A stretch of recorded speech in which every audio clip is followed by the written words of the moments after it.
'Cause you're listening to Jams and Tea. You won't see the show on your TV, so we talk about things musically. 'Cause you're listening to Jams and Tea. You're listening to Jams and Tea. Welcome to the Jams and Tea podcast, where we spin the jams and spill the tea. And today we're doing a very, very special episode about an artist that I've only discovered recently, but I'm also here with Tyler. It's just the two of us today. I think Tyler is more experienced with Mr. Sufjan Stevens. Yep, the incredibly prolific Sufjan Stevens, who we're going to be discussing today. We're just going to be discussing the core studio records of Sufjan.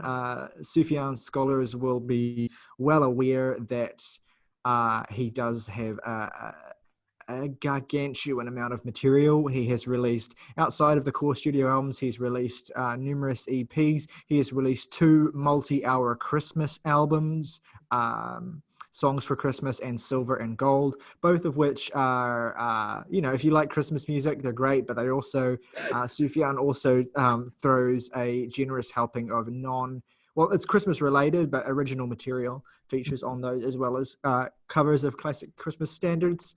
Also, Sufjan has released a number of collaborative records with other artists, and also a number of B-sides records or records that are additional tracks from a particular era of his career, like The Avalanche, which is a record that features songs that didn't make it onto Illinois, and The Greatest Gift, which features songs that didn't make it onto Carrie and Lowell. And we won't be discussing all of those weird side projects or extra records purely for the sake of time. This is more about us discussing our thoughts on the core Sufjan records, from A Sun Came through to Carrie and Lowell, in preparation for the hotly awaited new album, The Ascension, which I believe is coming out in October. So that's very exciting. Be touching on, I believe, the All Delighted People EP. Oh, yes. Yeah, we'll kind of just do that quite briefly, I think, because we want to spend most of our time on the core records. But yeah, I did say in advance that I thought that All Delighted People would be worth mentioning, because it's not your usual EP. It's about an hour long nearly. And it does, I think, have an important juncture in terms of bridging the gap between Illinois and the Age of Adz, because it was the companion EP to the Age of Adz, but it actually came out before that record, I believe. So yeah, we'll discuss that briefly as well. But yes, so Sufjan Stevens, singer, songwriter, multi-instrumentalist, incredibly, as I've said, incredibly prolific and storied musician. I believe born in Detroit in 1975, and rising to prominence throughout the 2000s in the indie blogosphere. I don't really need to give, I think, much backstory on Sufjan. Really, all you need to know, you can really gather from listening to his records, as a lot of them are very personal in nature and almost autobiographical to a large extent. You can learn a lot about Sufjan just from listening attentively to his music.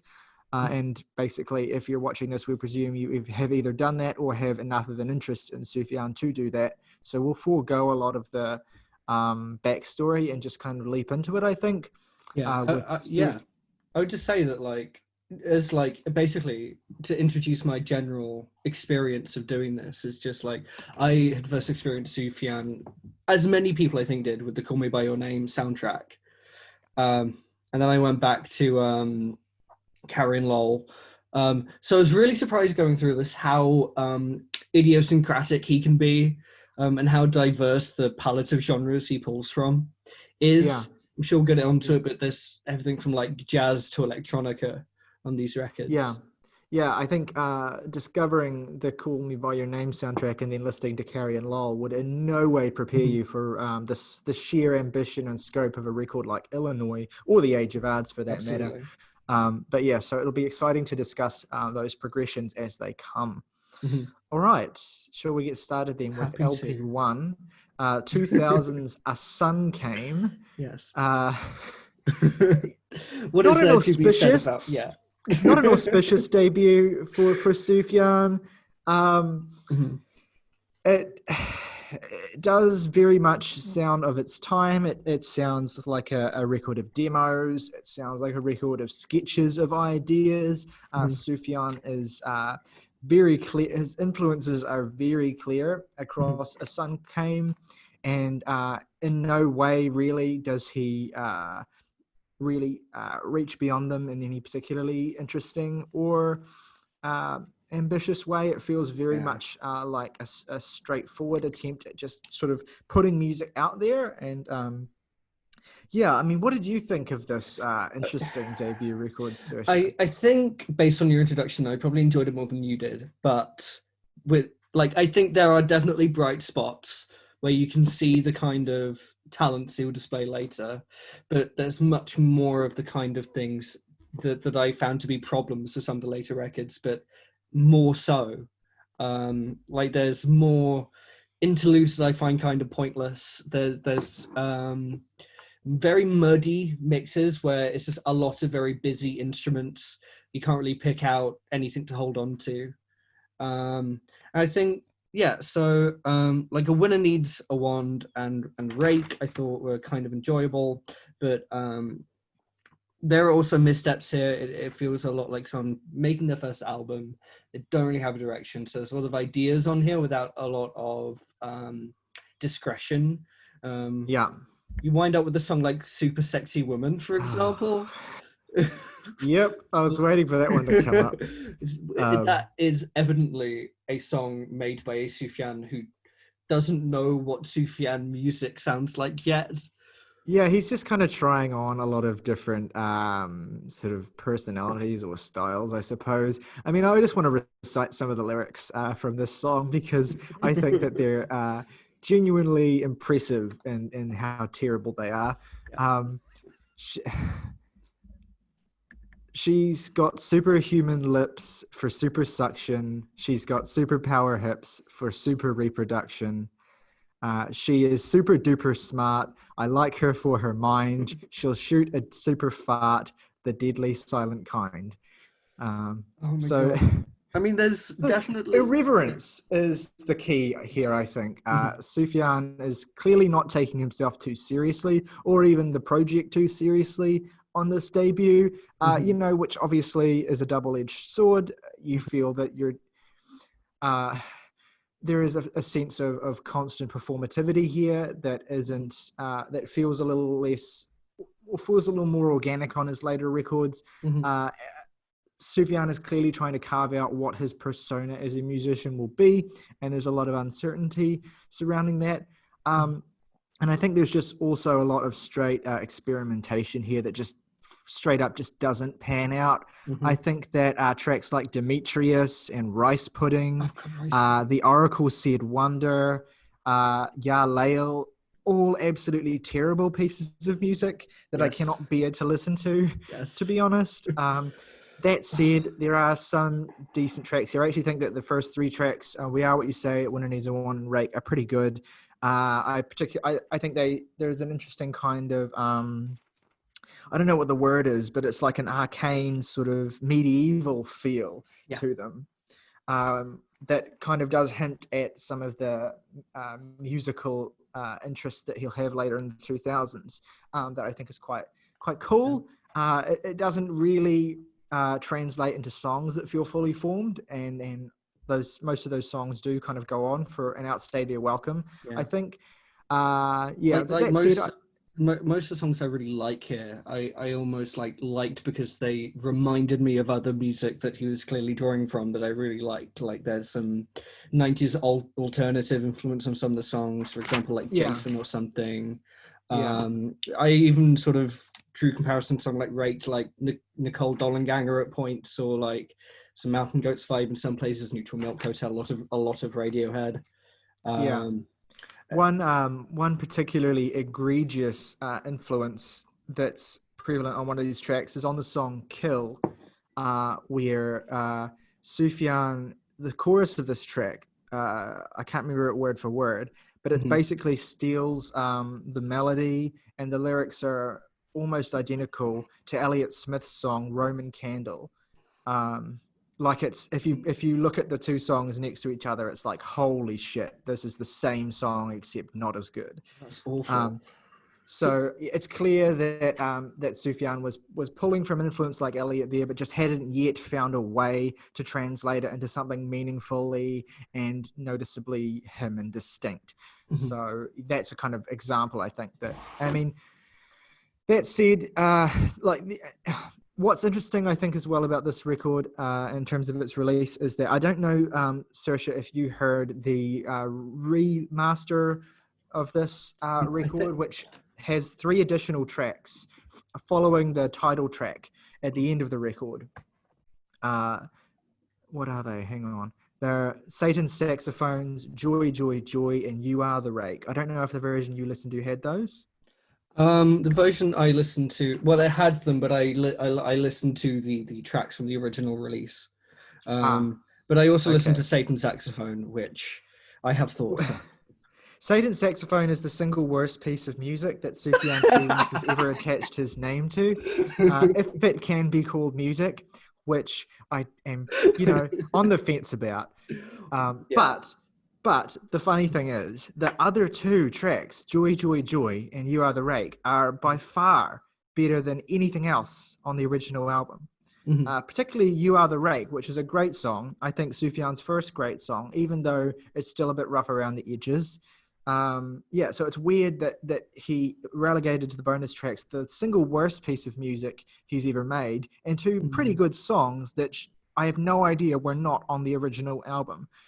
It's this thing, like, I never get, like, sometimes I get when artists save tracks for B-sides because they just don't fit with the structure of the album they've come up with, and those B-sides turn out to be amazing. But I don't get instances like this where these 2 songs are fantastic and yet there's no reason why they aren't on the record, and something like fucking A Loverless Bed or the title track or fucking Wordsworth's Ridge is.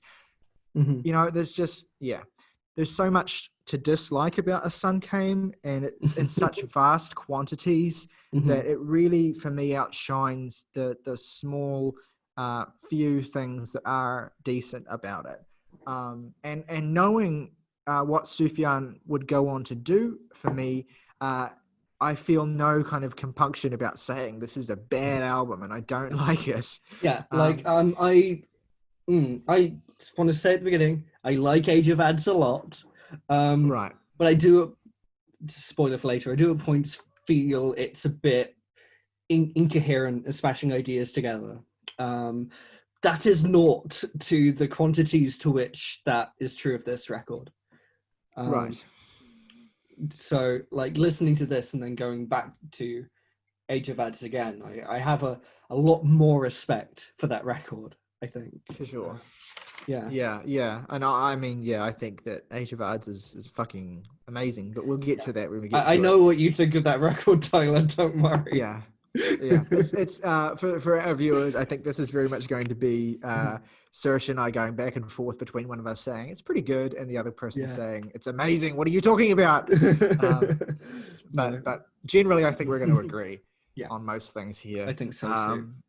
But yeah, so A Sun Came, I mean, it's not really like worth checking out unless you're a completionist. Absolutely. I think, like, Sufjan has B-sides records or outtakes or like weird side projects that are infinitely more interesting than this. So if you're interested in Sufjan's more esoteric stuff, like, there's so much better you can do than this. But I mean, at the same time, it is a step. It is the initial step in Sufjan's career. If you don't take it into account, then I think the narrative of Sufjan's career is very different if you think that, for example, Enjoy Your Rabbit is the first thing he put out, which it isn't.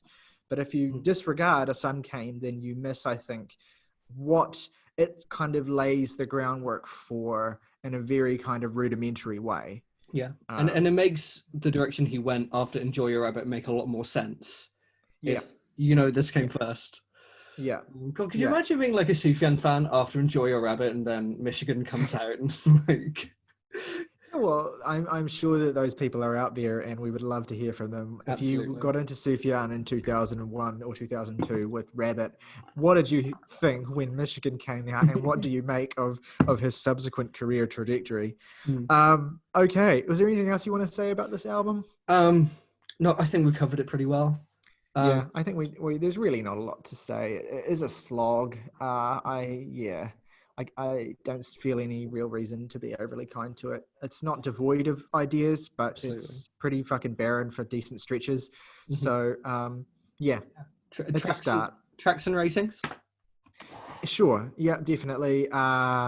So for me, like I said, Joy, Joy, Joy, and You Are the Rake from the remastered version. Mhm. The two best tracks. I'd also throw in Opener, We Are What You Say.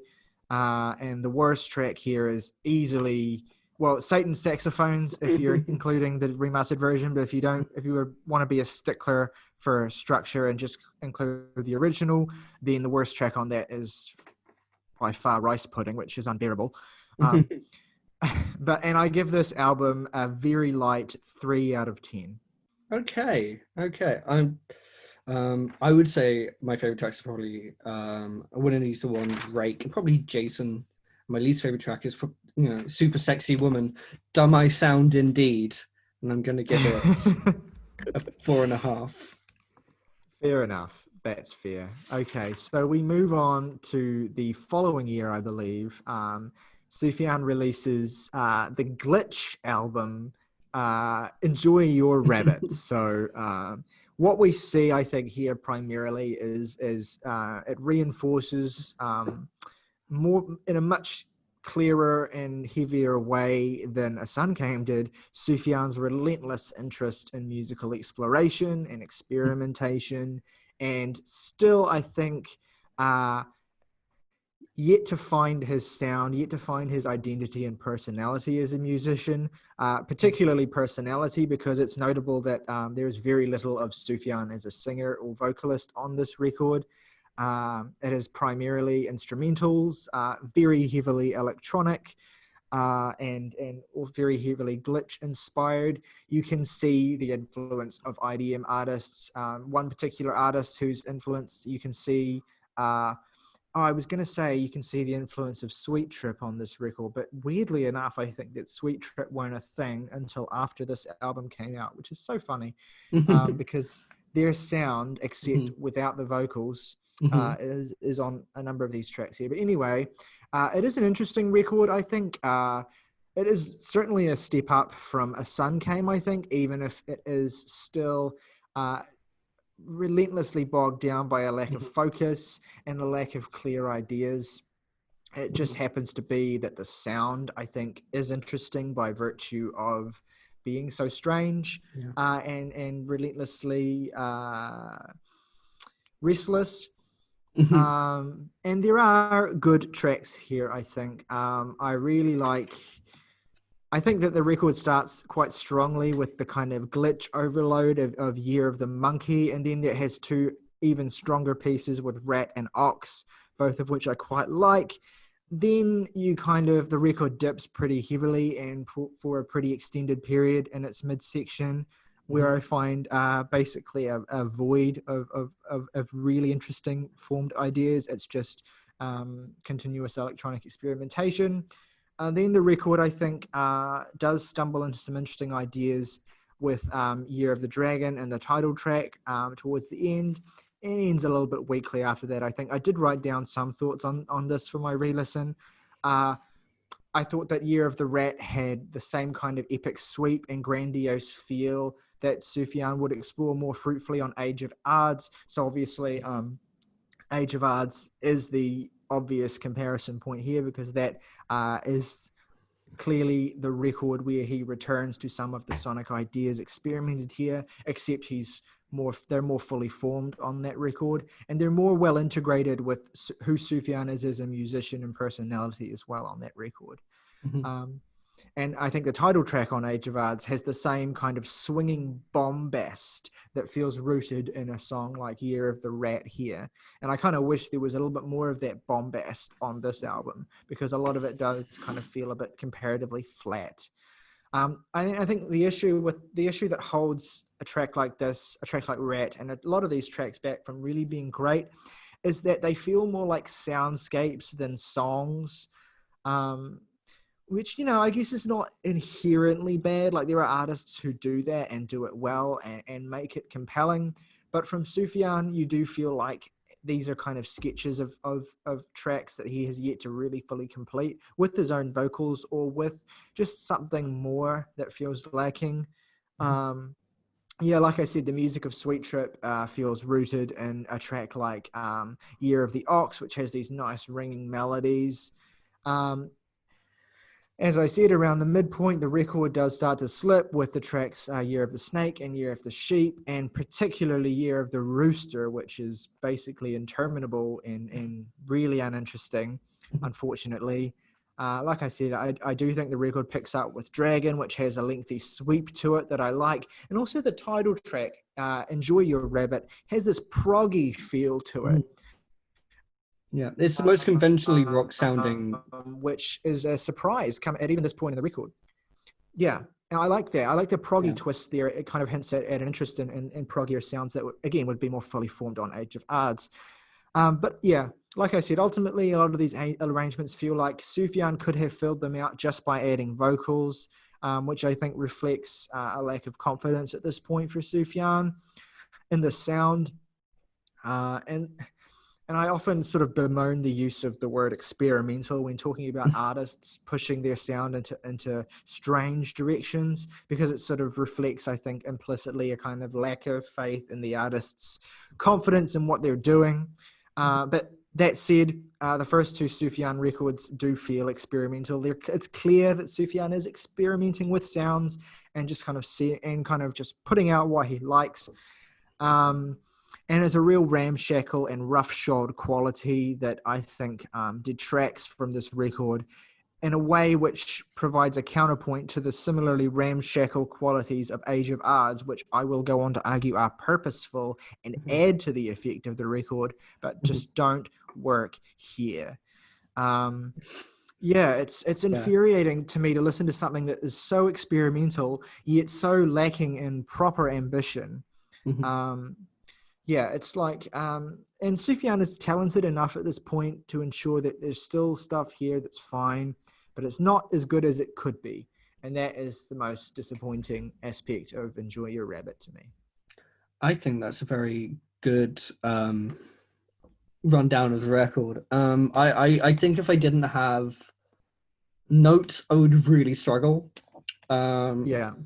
Because picking out individual tracks by memory is difficult, I would say. I think this is another one for completionists, to be honest, because it is an interesting detour in his back catalogue, but I can't call it much more than that. I think the thing that I do find really interesting about it, though, is the mix of electronic sounds with other acoustic instruments laid over it, like these two trumpets or an electric guitar with some maybe vocalizing, not lyrics, but vocalizing in the background. They're sort of dotted all over this record and make the sound more textured and interesting. But outside of that, you've really touched on so many really good points. Something like the Year of the Ox actually sounds like something I might expect to find as like a beat on a hip hop song of the 2010s, like something off Arizona Baby, maybe. Sure. But with like way more glitches. Something like Year of the Monkey again is very unsettling, and I like the mix of glitches and trumpets, and Year of the Rat brings in more acoustic instruments. Could sound, I wrote in my notes, it could soundtrack a great like fantasy picture. I actually had some time for the Year of the Rooster. I thought it was a very haunting soundscape, but again, not a complete song. And yeah, Year of the Horse. It starts with this piano tune. It's a 15-minute epic. Gradually gets more glitchy and more intense, and moves into panpiping and then back into electronic beats. And again, whilst I think this is an interesting, like, conceptual idea, I don't think it comes together. Yeah, I agree. I mean, like I said, I do enjoy a number of tracks here. I don't think it's a bad record overall, but just the lack of focus and the feeling of unfinishedness on all of these tracks Mhm. really sticks out, especially when, like, for me, hearing coming back to the record after having heard it in the past, it was like, oh, okay. I mean, I had mixed feelings before, but now it's like, yeah. So, I still give Sufjan points for trying here, and as a precedent to Age of Adz, it is interesting to hold those two records up together and see just how much of a fuller realization of this kind of sound that the latter record is. But ultimately, Enjoy Your Rabbit struggles to find its own identity, I think, which is a shame. But I still think that it's a noticeable step up from A Sun Came, and I would recommend it for those who certainly those who think Age of Adz is one of their favorite Sufjan records will probably find value in this to a certain extent. Yeah, I'd agree with that. Again, also, Year of Our Lord reminded me a lot of like a 10cc song at points. Right. But that's it for me, really. Yeah, Okay. that's all I really want to say. Cool. Okay, well, let's move into our favorite tracks then and ratings. Do you want to go first this time? Yeah, sounds great to me. I'm going to include Year of the Rat. I'm going to include Year of the Ox. I'm sorry, I'm going to include Year of the Rooster. And the only one, and I'm probably not going to include Year of the Snake because I have no notes on it, and it's the longest one I don't have notes for. So I can only assume I was the most bored for it. It's not that good. Fair enough. I'm going to give this probably another 4.5, I think. Okay, that's fair. So my favorite tracks are Year of the Rat, Year of the Ox, and Enjoy Your Rabbit. And my least favorite track is Year of the Rooster, unfortunately, just because I think that it long outstays its welcome. And I am going to give this a 5.5, I think. Okay, that's fair. Yeah. All right. I do enjoy some stuff, yeah. No, that's fair enough. Now for the what one might consider a canonical Sufjan record. Yeah, Sufjan's Arrival, I think. We've talked so much so far about how Sufjan struggled from our perspective anyway, seemed to struggle to find a musical identity and personality. And yet, listening to Michigan, it feels as though, 2003's Michigan, it feels as though Sufjan has, as a musical personality and as an identity, kind of arrived fully formed in a way that is actually quite surprising. I'm curious, even though you'd heard Carrie and Lowell, I'm curious, Saoirse, what your initial reaction was to hearing this following the first two records. Okay, well, I think I was aware that this is considered more part of the established Sufjan sound. In part because we talked about it on the quiz episode we did. Yes. And so, and even with that, and having listened to Age of Adz by this point as well, when it opens with this piano line that sounds like it could be on a hard bop jazz record on Flint for the Unemployed, with these sort of very soaring trumpets, it was okay, we're in this area of music. So it's neither Carrie and Lowell or Age of Adz. It is much more, it's not even really indie folk, I would call this record. It's just kind of indie branches off into different genre definitions, of which there are myriad. What I think is important to appreciate is that with this record, and even more so once Illinois came out, Sufjan was very much one of, if not the face of indie music in the mid-2000s. And it's easy to see why, the restless ambition of the compositions here, even if you get much more of that on Illinois than you do on Michigan, you still get Michigan is still quite a breathtaking record in terms of its scope and its concept. Of course, we can't forget this is a concept album about a state where a lot of the tracks reflect experiences that Sufjan has had in different parts of the state. But even beyond that, he goes into historical, aspects of the history of the state, and on Michigan and Illinois both, there is this beautiful and incredibly, from the perspective of writing, it's an incredibly insightful marriage of state history and personal history for Sufjan. Mm-hmm. So he finds metaphorical connections. This is explored much more thoroughly on Illinois, to be fair. But he finds these metaphorical connections between things that have happened in the history of the state or the geography of the state and his own personal life and experiences. And the record opens. Flint is a breathtaking opener, I think. It's beautifully sad. The kind of horns that rise out of it are incredibly mournful. And it's such an unassuming and sort of, it stops you in your tracks as an opener, I think, and it's beautiful. I adore it. It's one of my favorite tracks here, actually. And then the record kind of beautifully opens up from there with All Good Naysayers, and then The Widows in Paradise, which are two fantastic tracks, I think. And you get this kind of real sense of the bustling indie scope of Sufjan. So All Good Naysayers has this this start-stop rhythmic melody that kind of wrong foots you and kind of feels very progressive, and like it's like, oh, okay, this is a record that's made up of all these kind of different moving parts that are perfectly tuned and perfectly interconnected with each other in a way that's really satisfying. I do think that in terms of pacing, the record doesn't have the fantastic sense of pacing and sweep that Illinois has. That said, it still is pretty well paced for what it is. You get these lengthy pieces like Detroit and like Oh God, Where Are You Now, and Vito's Ordination song that are kind of peppered throughout the record to kind of between these kind of these briefer tracks, which are either kind of tighter folk ballads or instrumental pieces. And I think the way that that's all structured and put together, even if some of those individual parts aren't Sufjan's strongest pieces, it all comes together in a nice way, I think. And it feels very much like one sweeping record. But I think what stands this out from some of his other records, where the more bombastic stuff is the stuff that really stands out, is that I think the ballads here, the quieter, slower tracks, are the ones that I think are the most memorable.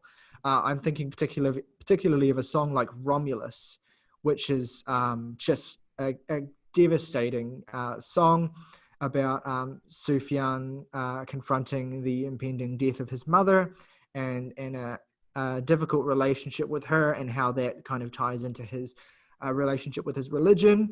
So personal upbringing and religion, two themes that Sufjan will return to time and again many throughout this career. But Romulus feels like an early example of Sufjan perfecting that from the standpoint of a musical piece. It's beautiful, it's breathtaking. I love that song to bits. Well, I think I'll turn over to you at this point. I've got a little bit more to say, but I want to hear a little bit more about what you think. That's absolutely fine. I agree that compared to Illinois, it suffers somewhat.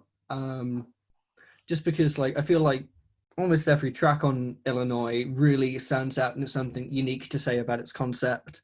Whereas with this record, I feel like it kind of peaks in the middle with the run of Holland, Oh Detroit, and Romulus.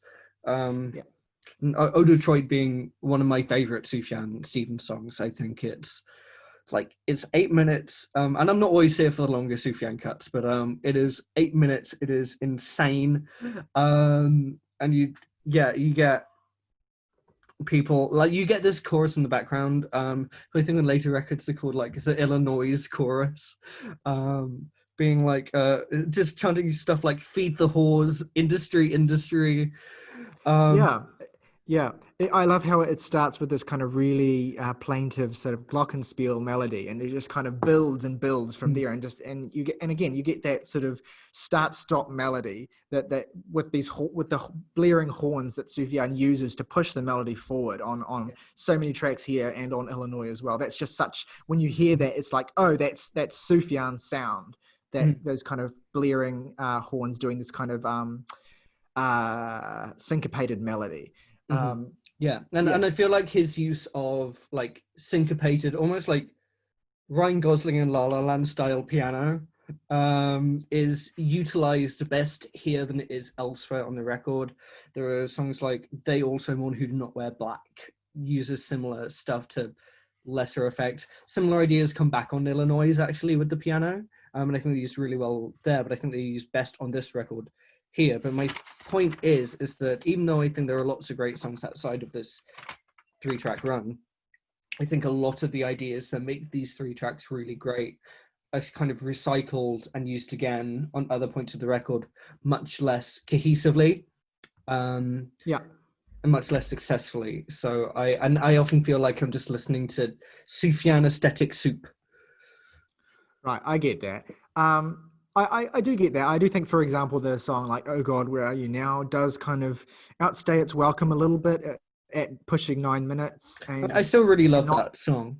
But I do too. Now, let me be clear. Like, I do really, really like this record, and I'm definitely trying to approach it from the perspective of considering all of Sufjan's records relative to each other, so that I'm not just saying the same thing about all of them as a fan. So yeah, I do definitely see that this. I mean, if it's ever a choice between listening to Michigan and Illinois, it's always going to be Illinois, hands down, because that record just feels like. Again, the fullest realization of what this record was going for sonically, and it just has so much more breadth and ambition and variation. But that said, perhaps that is part of the intention. Perhaps Sufjan intended for Michigan to be a more plaintive sounding record, and perhaps that reflects how he feels about the state compared to Illinois. I mean, I do believe at this point that Sufjan clearly is showing a kind of mastery of his talent. And so I believe that all of these kinds of decisions are intentional. I do also really want to shout out the closing track here, Vito's Ordination song. It's really good. It's really amazing. I love that song. It's top tier Sufjan song. I was going to say top 10, but I don't know if it would be top 10. It might be. We'll see at the end of this episode. But it's a great piece of music, and it's the first of many examples of Sufjan really closing his records out strongly, I think. But Michigan overall is a really entertaining and really fascinating record. It's a great indie folk. I think indie folk is a label, even though it is quite ambitious and does kind of incorporate elements that are, more ambitious than maybe what you might think of when you think of indie folk. But it is like you've got either the acoustic guitar or I don't know if it's an acoustic guitar or what it is, but that guitar he plays, it sounds a little bit more higher pitch. It's like a ukulele almost. I think it might be a banjo. Banjo. That's it. It's a banjo. Yeah. Duh. So obvious. Yeah. There is a lot of banjo on this record that I really like as well. I think it adds character in a big way. But yeah, very good album. I like it. I like it a fair bit. Yeah, it's really good. Very like what a relief to listen, even though I had problems to listen to a record that I can unabashedly say is like consistently good. Going through this. Just to touch on things. Yeah, Flint, great starter. For the Willows in Paradise, I love the refrain of "I'd do anything for you." It's so beautiful. Say yes to Michigan, or say yes to Michigan, if you look at where the exclamation marks are. This is also the start, or not the start, but a continuation of Sufjan's very idiosyncratic titling. I really love that song. It's this sort of journey through Sufjan's memories of childhood in a really beautiful way, and there's a lovely piano line to it. I've already talked about the run in the middle that I really dig. Oh God, Where Are You? In Pickerel Lake, Pigeon, Marquette, Mackinac? Mackinac? Yeah. Yeah. Very loving. I mean, personally, I love that idiosyncratic titling aspect of this record and Illinois. I think that it's so much fun. Oh God, there's one on Illinois that we'll get to. Yeah. Yeah, we'll get yeah. to it. It could be it could be one of many. Yeah, it's true. Yeah, I feel like, Yeah. I mean, to be fair, I'll say this about other records in the future, but I feel like, again, the association with like a 90s Radiohead sound is evident here. Maybe early 2000s, especially on something like Redford. But again, I don't think there's a bad song on the record. I just think, like, I mean, I'll talk about it a bit more in Seven Swans, but it's there. Yeah. Yeah, definitely. A little bit of a fun fact for you about this record is that I believe the Roots performed a version of the interlude Redford for Year Year and Papu on their album Undone. I think it was that album. So that's a little bit of a fun connection. That's lovely. Yeah, but anyway, to give this record its full title, Greetings from Michigan, the Great Lakes State. Good album. I'll jump into my favorite tracks, which are Flint. We only pick 3, don't we? It makes it really tough. Chinese Satellite. Flint, Vito's Ordination Song, and I think I'll say For the Widows in Paradise, For the Fatherless, and Ypsilanti. As my no, Romulus. Fuck. No, it's got to be Flint, Vito, and Romulus. Okay. It's got to be the holy trinity on this record for me. And least favorite track is probably Tequaman and Falls, just because I don't find it that interesting as an interlude. And I give the record a light 8 out of 10. Oh, very, very solid. List a considerable leap. Yeah. No, good. I agree with most of what you said. I'm going to say Flint for the unemployed, unpaid. I actually kind of wish it had gone into what that title alludes to a bit more. But that's just because I am who I am. But so that's going to be on my top 3 though. I'm also going to say Oh Detroit, Lift Up Your Weary Head, Rebuild, Restore, Reconsider, and I'm also going to include Industry. Unemployed. Sorry. I'm also going to pick Romulus, and I'm going to give this album a 7.5 out of 10. Very good. Wow. Okay, so one thing that is worth noting is that we're at a point in Sufjan's career where he's quite prolific. And I mean, he's never really stopped being prolific. If you just look at his studio albums, it looks like he's from Illinois onwards, he's just done a record every 5 years, which I suppose is true. But if you're talking about studio records, but he's always released a dense amount of material in between the studio records. But we are at a time in his career where the albums are coming really fast. And it seems clear that Sufjan was, upon finishing Michigan, he was quite keen to get to Illinois, but at the same time, he had so many musical ideas that he wanted to explore that before we even get to Illinois, we have another record, Seven Swans, in 2004, a comparatively understated album compared to the two either side of it, and also an album which more intimately explores Sufjan's relationship with religion. It is basically a Christian folk album, really. I don't even think that's a stretch to just call it Christian folk. Not at all. But it is a really nice record, I think. I enjoy it quite a lot.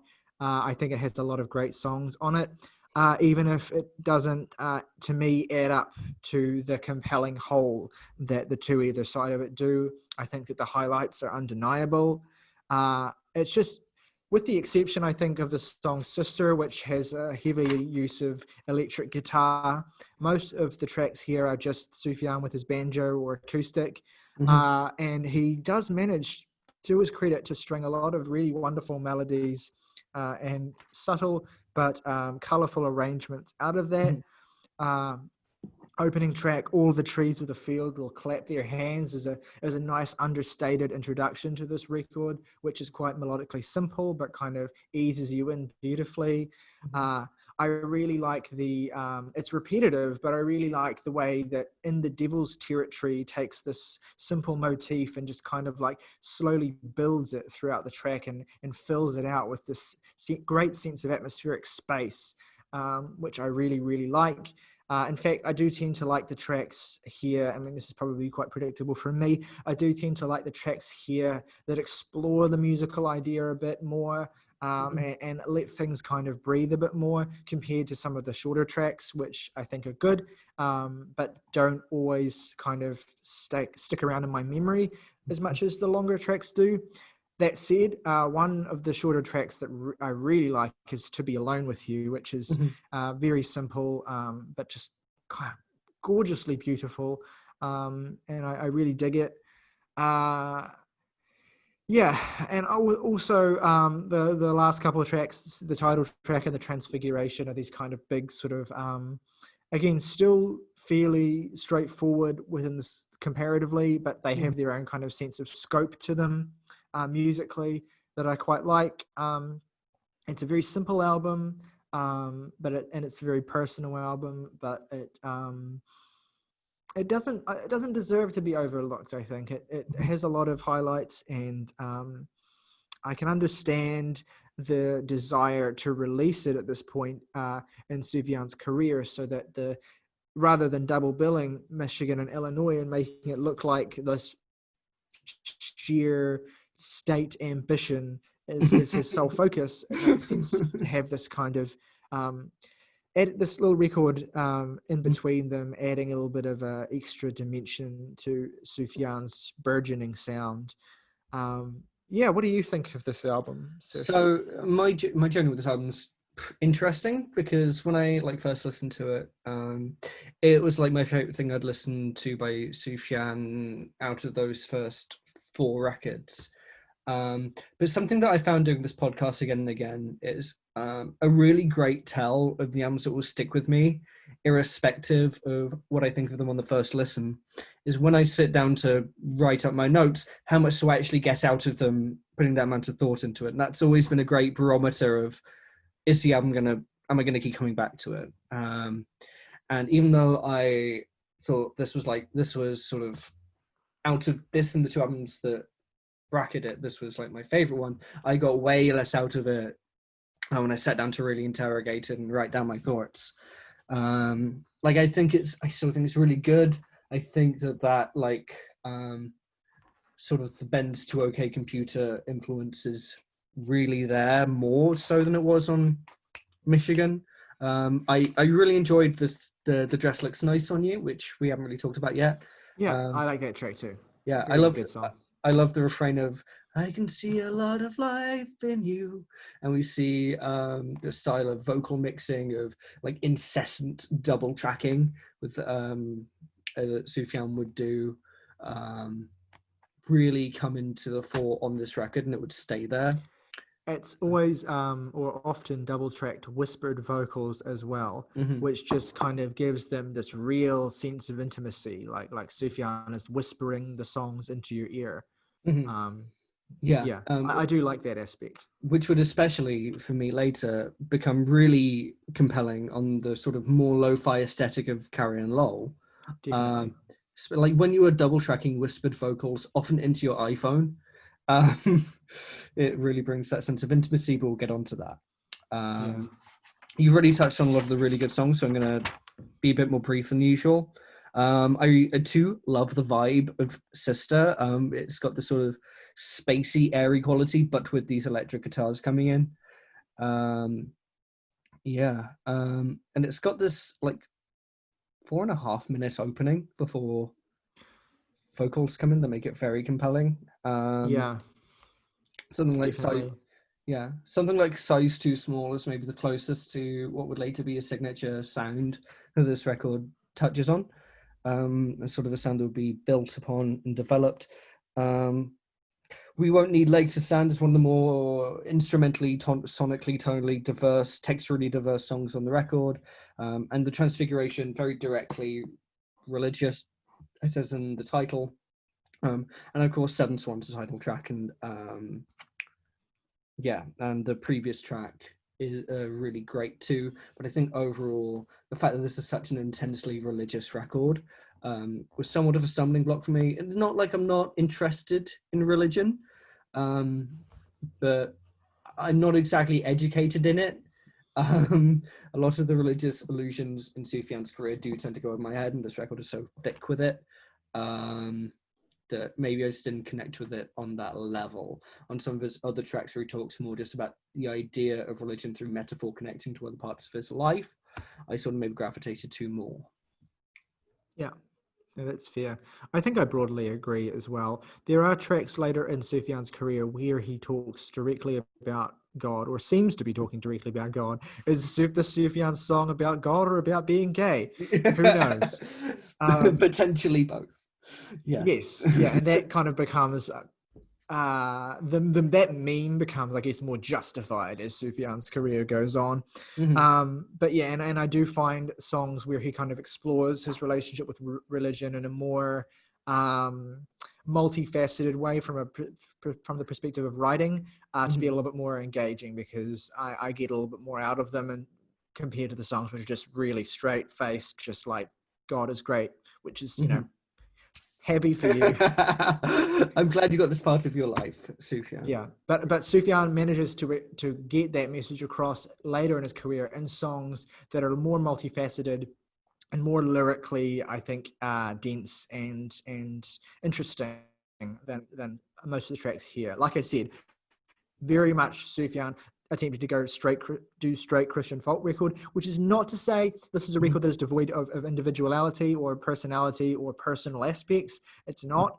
Sufjan is still, even at this point in his career, too good of a musician and too good of a writer to purely be that two-dimensional. But it is clear as well that this is a record that has a more singular focus. That's just not a focus that I have the kind of connection to that I would need to really love this album. But if you find that particular aspect of Sufjan's writing interesting, or if you are strongly religious, you'll probably get more out of Seven Swans than we did. But I still like it. I still think it's a good album. I still understand its place in Sufjan's career, and I still enjoy coming back to it every now and then. Yeah, I think that's valid. I think if I was like forced at gunpoint to listen to this record again, I'd have no complaints. Sure. Like, wow, you've picked this record as your torture record? I'm blessed. Yeah, sure. That's a really mean way of saying that I think it's a very good and listenable record. But that is what I think. Is. Yeah. Yeah. But like, if they were to put a gun to my head and say, do you want to listen to Illinois? I would be probably a bit more overjoyed. Definitely. I mean, you don't. They wouldn't need to put a gun to my head. Yes. Yeah. So, with that said, yes. Let's talk about mention our favorite tracks very quickly. Do you want to go first again this time? Let's come for the Illinois, or whatever it says on that. Yeah, I'll read that. I'll read it in a minute. It's not come for the Illinois. No, it's not. Anyway, yes. That would be a significantly less marketable title. Yeah, that's true. But it opens with these sort of very luscious strings and woodwinds, and it gives it this very orchestral, luscious, well-produced feel. On the song concerning the UFO sightings near Highland, hang on. Illinois. Before we get into it, we've got to do our ratings and favorite tracks for Seven Swans. Oh, fuck. But I appreciate your enthusiasm. I am enthusiastic. Okay, let's go. Me too. I can't wait to talk about it. Okay. Your favorite tracks on Seven Swans. My favorite tracks from Seven Swans. Very good. Seven Swans for Seven Sons. So I would probably include The Dress Looks Nice on You, Sister, and Seven Swans. I think my least favorite track would probably... I mean, they're all fine, but if I may be a good man is hard to find. I had just very, very few thoughts on it, and I'm going to give this record a 6.5. Cool. My three favorite tracks are In the Devil's Territory, Sister, and All the Trees of the Field Will Clap Their Hands. My least favorite track is probably "We Won't Need Legs to Stand," and which I remember absolutely nothing about, despite having heard this record many times. And I will give the album 7 out of 10. Nice. Okay. Being very allegiant to each other's ratings at the moment. So far. Yeah. Let's discuss. To give it its full title, Sufjan Stevens invites you to come on, feel the Illinois. There we go. Wow. What an album. Yeah. Holy shit. This is the album that really kind of broke Sufjan widely in terms of popularity. Like, he was already kind of known for Michigan, but this is the album where he really exploded in terms of like his presence in the indie scene and his general acclaim, and honestly for good reason. I've had such a fun relationship with this album over the years, and I've had it in my life for like 8 years, and it is such a fun, multifaceted, dense. It's easily, I think, his most lyrically dense and probably his most musically ambitious album. It's definitely obviously between this and Age of Adz, but I think that this is even more musically ambitious than that record, which is still very musically ambitious and whatever. But this is such a stellar release. So many great songs here. So many songs here that have basically become indie standards. You get, following the opening 2 tracks, which are shorter kind of intros to the record that kind of just ease you into it, you get the title track, Come On, Feel the Illinois, a multi-part epic that you can immediately see as a development from similar exercises like Detroit on Michigan. But here you get an arrangement that feels even fuller than that track did, that feels, from a songwriting perspective, even more satisfying as this track evolves through these 2 different sections that are each kind of just laden with catchy musical melodies, lyrical motifs, and deeply affecting and moving lyrics. Then you get the now infamous, or not even infamous, but famous ballad, John Wayne Gacy Jr., which traces in brief, the life story of the famous serial killer, and memorably draws a parallel between Sufjan's perception of himself and Gacy, which is quite affecting, I think, and in a way that really kind of jumps out at you and like, holy shit, like that's especially like the last verse on that song. Really, in my best behavior, I'm really just like him. Look beneath the floorboards for the secrets I've hid. Of course, referring to the fact that Gacy would bury the bodies of his victims, I believe, or hide the bodies of his victims beneath the floorboards. But just the raw kind of devastating emotion in Sufjan's voice when he talks about the specific things that Gacy did, you can tell that Sufjan is so kind of overwrought with just grief and disgust and just complete sadness at the story of this person whose legacy unfortunately is, you can't remove when you're discussing the history of the state, because it's one of the most famous people in the state's history, and you can just hear,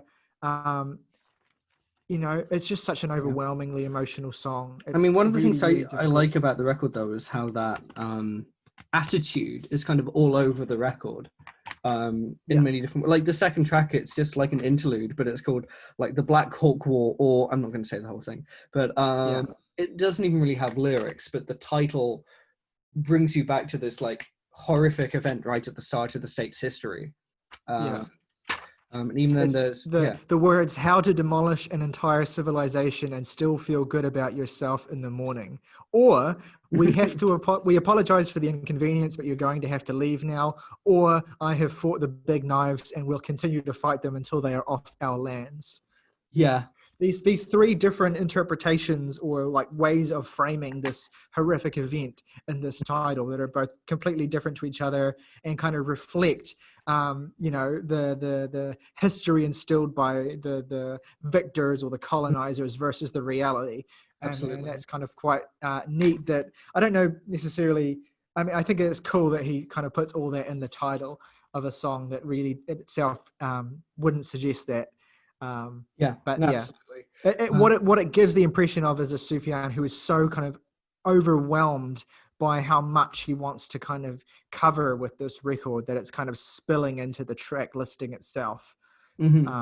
Absolutely. Yeah. I mean, there are other points at which like they touch on the history of Reagan in the state as well. And like you have this song, they are night zombies, they are neighbors, they have come back from the dead. That's such a great song though. I love the string part in that song. I love the kind of sense of melodrama to that song. Yeah, it's got these very haunting strings and chanting, and like thematically at some point it's about America's zombies. I mean, neither of us are American, but it touches on a lot of ideas about the history of Illinois and about the history of America in general, including Reagan, including all of that we've already touched on, that although they are in theory gone, still haunt the country. Yeah. I like the kind of whirlwind of history and kind of geographical lesson that you get in tracks like Jacksonville and specifically Decatur, which I think is a really funny kind of irreverent. Yeah. So I like those wee details. And look, there are 3 tracks on this record that I've been deliberately avoiding up to this point because they're so titanic to me, and how important they are, and how great they are, and what remarkable musical statements they are, that I don't really know how to approach them. So I'll start with the best one, I guess, or my favorite one, which I think is probably my favorite love song of all time. I think a song that captures it's not I mean, I'm bisexual, so the gay experience is not necessarily something I can claim to have proper membership in necessarily. I don't really want to wade into the politics of what's what kind of experience I can feel that I've had in relation to Sufjan with this record, but I do feel an immense sense of intimacy with the song The Predatory Wasp of the Palisades is Out to Get Us, which is just a devastating song about confronting a deep love, a deep romantic love that you have for someone who cannot, that it cannot ever happen. That it, even though you both feel the same way about each other, it's unclear. Although, yeah, it's just Sufjan gets at this feeling of unrequited love, both in the sense that the love could never work, and also the sense that there is this whole stigma and history bearing down on you, in the sense that it feels as though the love would be impossible anyway. The predatory wasp is of course a metaphor for internalized homophobia. The wasp on the arm that you are terrified will sting you at any moment if the secret is revealed, or it's just such a beautifully mature piece of songwriting, and it explodes into this it doesn't stay in the sense of sadness about it either. It explodes into this beautiful refrain of we were in love, we were in love, we were in love. So it acknowledges the sense of personal tragedy for Sufjan in the fact that the love could never be realized as fully as Sufjan would have wanted it to be, or that the love is intangibly tied up with this feeling of this generational homophobia bearing down on the both of them. But at the same time, all of that kind of ultimately doesn't mean anything because we were in love. And it's just such a beautiful sentiment, and it just makes me bawl my eyes out every time I listen to the song, because it's such a beautiful piece of writing. Absolutely. And it's so uplifting, and it's so multifaceted, and it's so just I don't have words for what a beautiful song that is. You did a good job, I would say. And it's not even the only song on the record that makes me feel that emotional. We've yet to talk about one of the most beloved Sufjan songs generally, alongside Predatory Wasp, Casimir Pulaski Day, which is, again, devastatingly emotional. It's as a thing that Sufjan is very good at. And and it just, yeah, obviously this song about having this friendship with this person, being young and having a friendship with a person who is ostensibly dying of cancer or dying in some way. It's very difficult to disentangle, because it's clear that Sufjan draws a lot from autobiography, but it becomes difficult to disentangle what reality is and what fiction is for Sufjan. He's incredibly idiosyncratic and charismatic in the way he tells stories. And so, but you just get these images. Casimir Pulaski's song Day is a song that is just filled with these images that Sufjan paints of moments in time throughout this long, drawn-out, horrible end to someone's life. And you just get these images in time that capture their relationship at these different moments, like being terrified that her dad will, or his dad, whoever the subject's father is, will capture them, or just like moments of kind of being intimate, or moments of feeling distant, or moments of being scared, or moments of praying and feeling as though the prayers are doing nothing. Just, it's such a beautiful song. And just the way that the song, that basically words eventually fail Sufjan by the end of this song, and it's just a wordless, melodic refrain, and the final minute is just beautiful, I think. And then the song immediately preceding it, Chicago, I think a song that one of the most recognizable Sufjan songs. It's been on a number of film soundtracks, and it just instantly feels like a classic piece of music to me. Yeah. It has this incredibly sweeping string melody that just immediately pulls you into the song, and these gorgeous horns over top of it that just feel so huge and wonderful. And again, storytelling wise, you get these images of Sufjan and his complicated relationships with people in his life, and a feeling of deep affection and love for the people in his life, and just a celebration of moments. Again, and it doesn't feel disparate or disentangled from the concept of the record as well, because it's all kind of tied into the great history and geography and landscapes of Illinois. Like, it's a record that really captures, what it is like to go through a place or travel through a state or travel through an area, and like each part you go, like a different part of your life flashes and floods back to you. And it's the way that geography is completely tied into all of your experiences, all of your memories, so that a place that you grew up in or a place that you spent time in becomes a map for your life. And I think that Sufjan captures that so beautifully with this album. I mean, there's a bunch of tracks that I love that I haven't even talked about, like The Tallest Man, The Broadest Shoulders, The Man of Metropolis Steals Our Hearts, Jacksonville, which is just an awesome song. And I mean, I know there are definitely a lot of interludes on this record that feel comparatively less necessary, but ultimately, and I'll let you kind of talk about that because I know that you're going to. Ultimately, the sweep and scope of the record and the comparative lack of significance that the interludes really take up on the track list compared to the interludes on Michigan. Like, most of these interludes are just like less than a minute. So it kind of it doesn't really add up to a big detraction for me for the record. And actually, I like all the interludes for the most part, particularly the ones that open and close the record. I think that the instrumental ending of the beautifully titled "Out of Egypt into the great laugh of mankind, and I shake the dirt from my sandals as I run," is a really beautifully understated ending to the record. I really like that. I mean, that's to say there are definitely interludes here that don't feel as though they add as much, certainly outside of their title. Riffs and variations on a single note for Jelly Roll, Earl Hines, Louis Armstrong, Baby Dodds, and the King of Swing, to name a few, is but one example.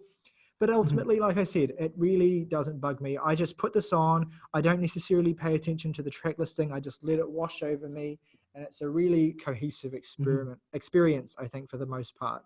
And I'm definitely open to criticisms for this record, because I realize that I'm coming at it from a perspective of sheer adoration. And I definitely see that it may not be a flawless record musically, but it's just something that I can put on and just get transported across this entire state and across Sufjan's life. Two things which obviously I have never experienced, but which by the end of it, I feel intimately close to in a way that is just so impressive and so moving, that I have to give Sufjan full props for the remarkable journey that he has crafted here. I don't know how many criticisms I can give, because I think there's a really good record, and there's just almost every song has just so much you can unpack and say about it. You did such an amazing job talking about the predatory wasp and the Palisades are out to get us. It has been a Pulaski day, which is probably my favorite song on the record. Just the way it ties themes of time, death, religion, and well, not young love, but a friendship that would approximate it. That are just seamless.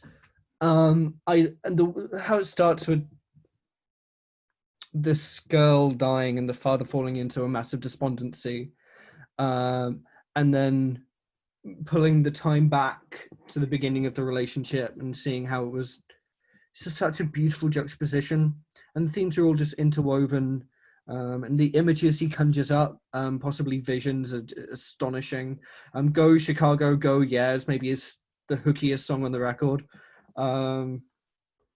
The way that Sufjan goes, all things grow is just really fucking charming. Agriculture, yeah. Oh, absolutely. God, just Sufjan, again, like, especially after like Carrie and Lowell, which, I love to pieces. I was surprised at the amount of energy on other Sufjan projects, the amount of charisma and personality. I mean, there's still that on Carrie and Lowell, but a different kind, and we will get onto that. John Wayne Gacy Jr. is a very interesting song. I have critiques, but very small ones. And it's literally just, as like a true crime person, I wrote one of my longest film school essays on true crime documentaries. Specifically The Thin Blue Line, which is very good. Amazing score from Philip Glass, but that's beside the point. Anyway, basically, one of my things that annoy me is like when they take like one incident from the childhood and they're like, this explains everything. So the use of the swing set is a bit heavy-handed. I think to be fair to Sufjan, I think what was intended with that was less like trying to explain why Gacy did what he did, and more just to use that sort of isolated incident to encapsulate like how shit his life was, basically, from a young age.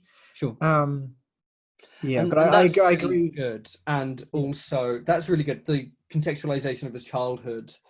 And how that can make one monstrous is often very true of serial killers, is that they are a product of their family and their home life, and they're a product of their life experiences. I definitely see your point as someone who has studied partly criminology at university before as well. Like, there's definitely like people do tend to take a reductionist approach in terms of kind of like analyzing, why people do heinous things, but yeah, to Sufjan's credit, I think he's kind of the relationship between Gacy and himself, I think, is more the focus of the song than Yes, absolutely. than anything else.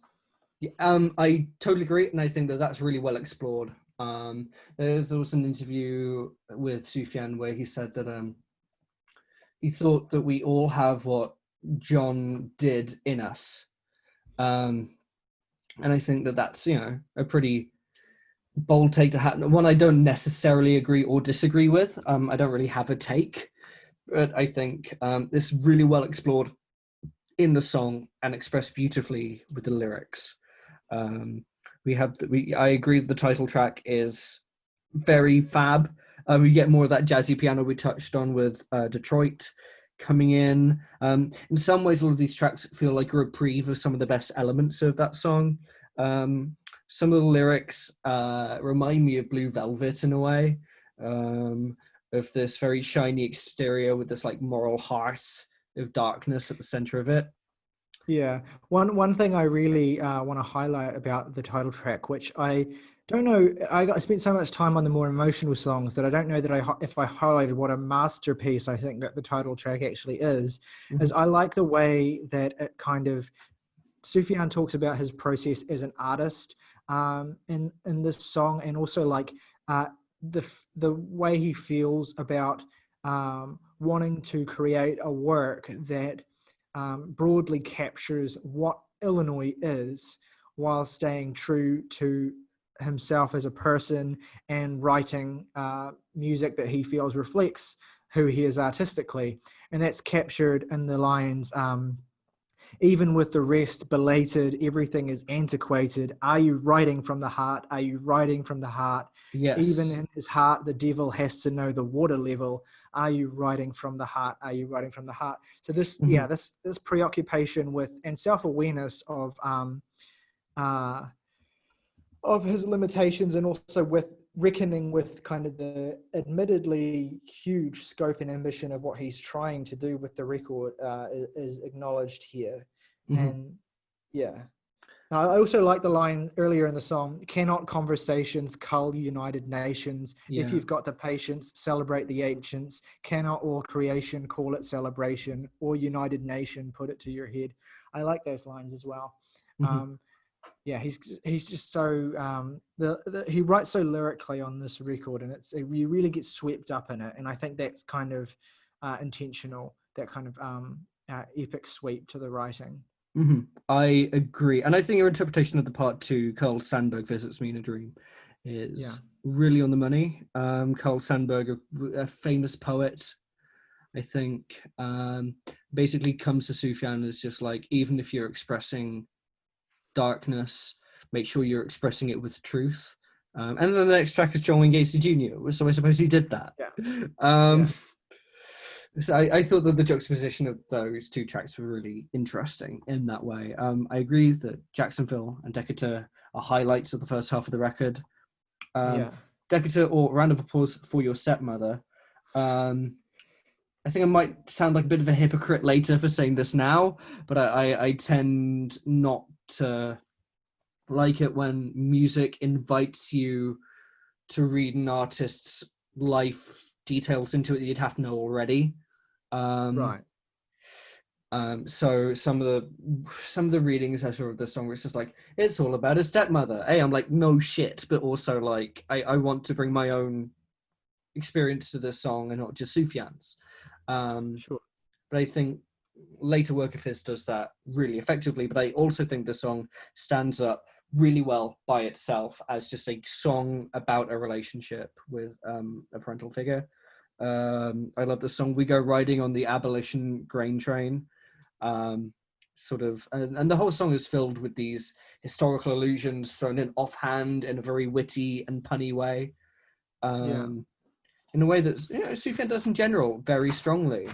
Again, I've talked about Go Chicago Go, Polanski Day, and Predatory Wasps.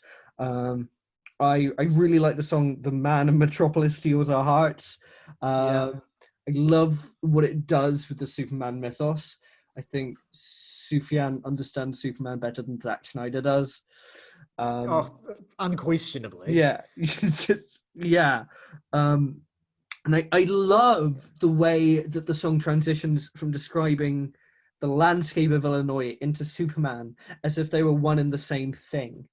Of course, Metropolis being based on Chicago. Yeah. Well, I Illinois. mean, that parallel is obviously carried over on the cover where you've got Superman flying over the Mhm. Illinois cityscape. Absolutely. Um, yeah, it's this lovely sort of almost like a straight rock song at parts, but it does take other sonic diversions. And I just think it really takes the mythos of this character and relates in a really personal way that I just think is super compelling and works really well. Um, Yeah.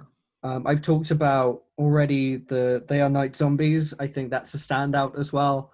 And I even think that the interlude that comes after that, Let's Hear That String Part Again, because I don't think they heard it all the way out in Bushel, is the one interlude I find really charming on this record. Right. It does probably lead into my only real criticism with this record in that I think it's just a bit bloated and the interludes don't help. But I think that of a couple of Sufjan records, and this is by far one of the least egregious examples of this. Um, I think that the highlight, as you said, the highlights are like lighty, are bright enough to outshine those problems, in my opinion. Totally. Awesome. Well, I think that's fantastic. I don't really have much else to add. I think we've kind of really done a deep dive on this one It that it deserves it, deserves. man.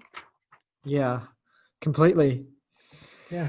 Okay. Well, then, shall we go into our favorite tracks and ratings? I would love to. Okay. So, do you want to go for what is it? Should I start? Should you start? I was trying to do the Star Wars thing. it's fine. Anyway. I'll go first. Okay. It's really tough for me to pick my three favorite tracks, obviously, but I'm gonna very selectively pick. Well, first of all, the Predatory Wasp of the Palisades, which I think has a decent claim to being, in terms of songwriting, in terms of arrangement, in terms of emotion, in terms of the way that everything comes together, the best song that Sufjan's ever released. And I will also chuck in my top three, Come On, Feel the Illinois, and Chicago. And my least favorite track would have to be one of the interludes, but I don't even really know which one. Yeah, fair enough. Maybe the Jelly Roll one, whatever that one was. I don't know. I love this record to bits. I have wrestled on whether I should publicly give this a 9.5 or a 10. I'm going to stick with a 9.5, I think, just because I do think that it does have the possibility to be ever so slightly improved by a little bit of tightening.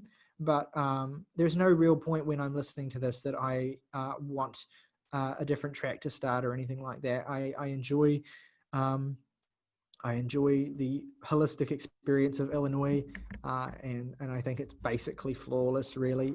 Well, that's maybe the wrong word. I think it's basically perfect, but not flawless.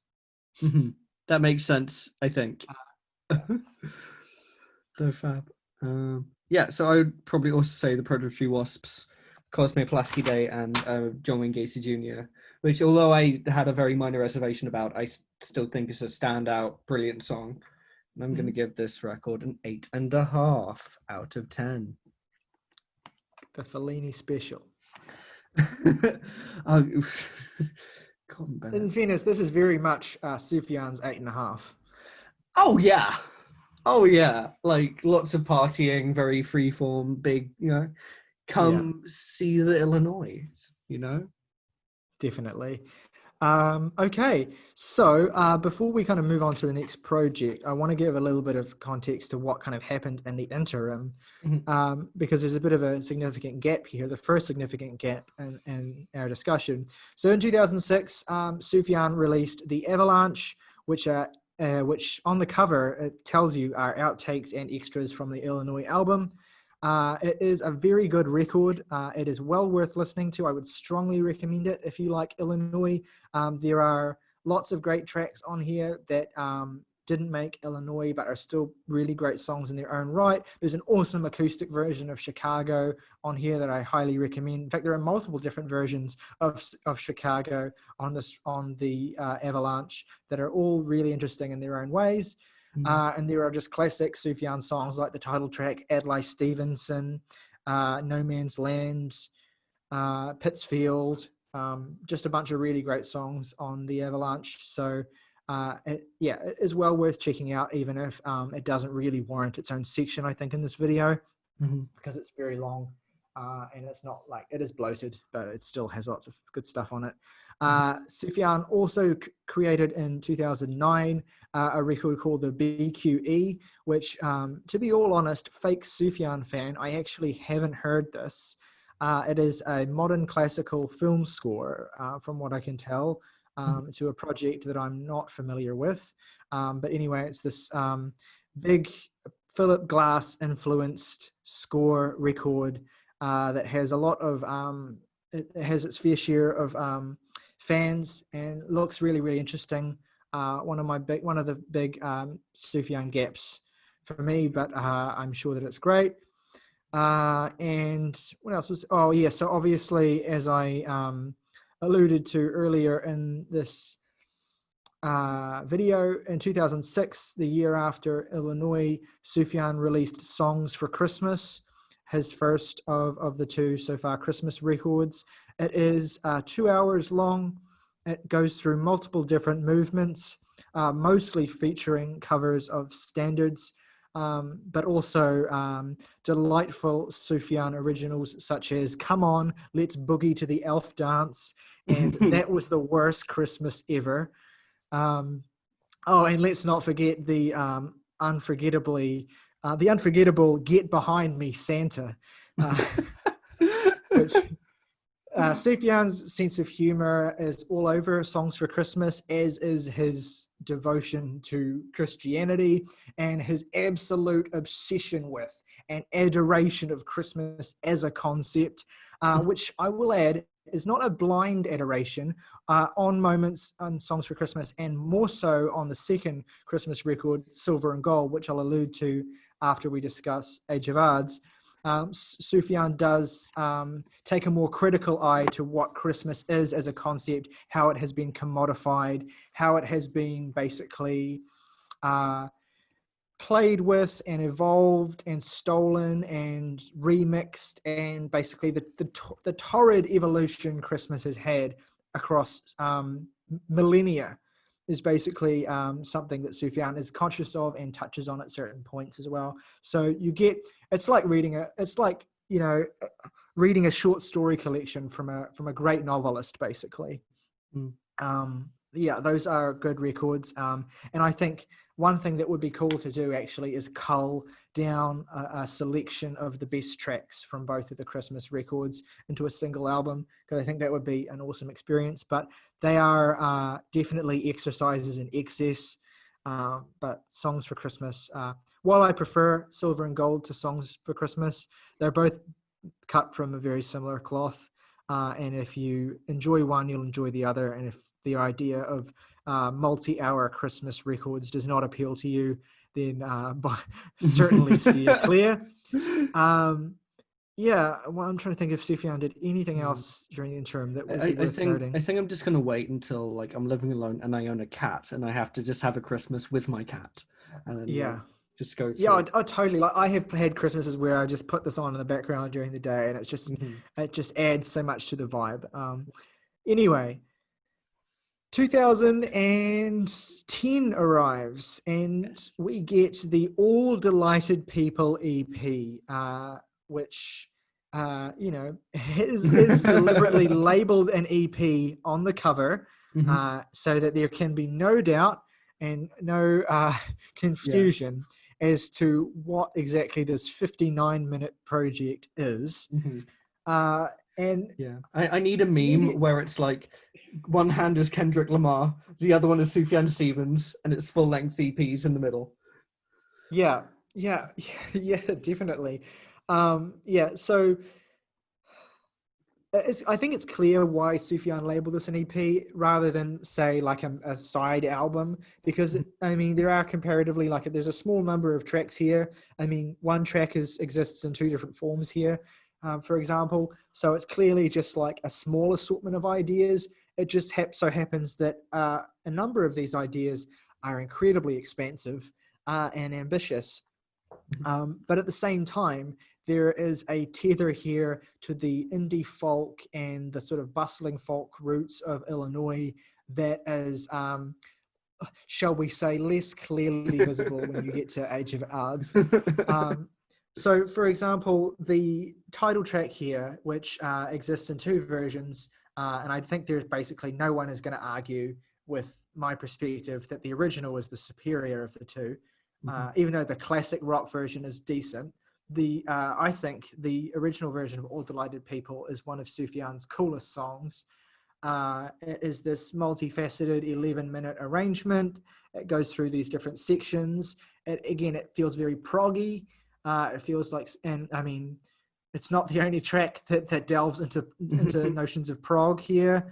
But also you get more of the kind of stripped down folk numbers on this record. I think a couple of highlights in that regard are Enchanting Ghost, which I think is one of Sufjan's most underrated songs, and also From the Mouth of Gabriel and Owl and the Tanager are great folk pieces of folk music as well. They feel very much like the kind of thing Sufjan was trying to do on Seven Swans, but better, which I don't know if that's a hot take or not, but I think that's how I feel. It shouldn't be a hot take because you're right.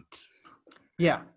And then you basically get the 17-minute closer, Jaharia, which I believe is named after Sufjan's younger sibling. That's true. And is this, I think there was a song where, I can't remember which one it is now, but you mentioned earlier in this video that there was a song where Sufjan did this extended instrumental section for like multiple minutes before he actually started singing, and this is taken to its logical extreme with what is basically a 9-minute guitar solo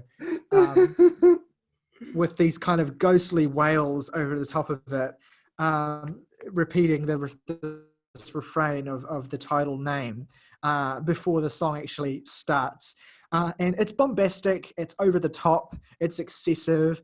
And I love it. I just do. I think that it's awesome. I think that it's really engaging.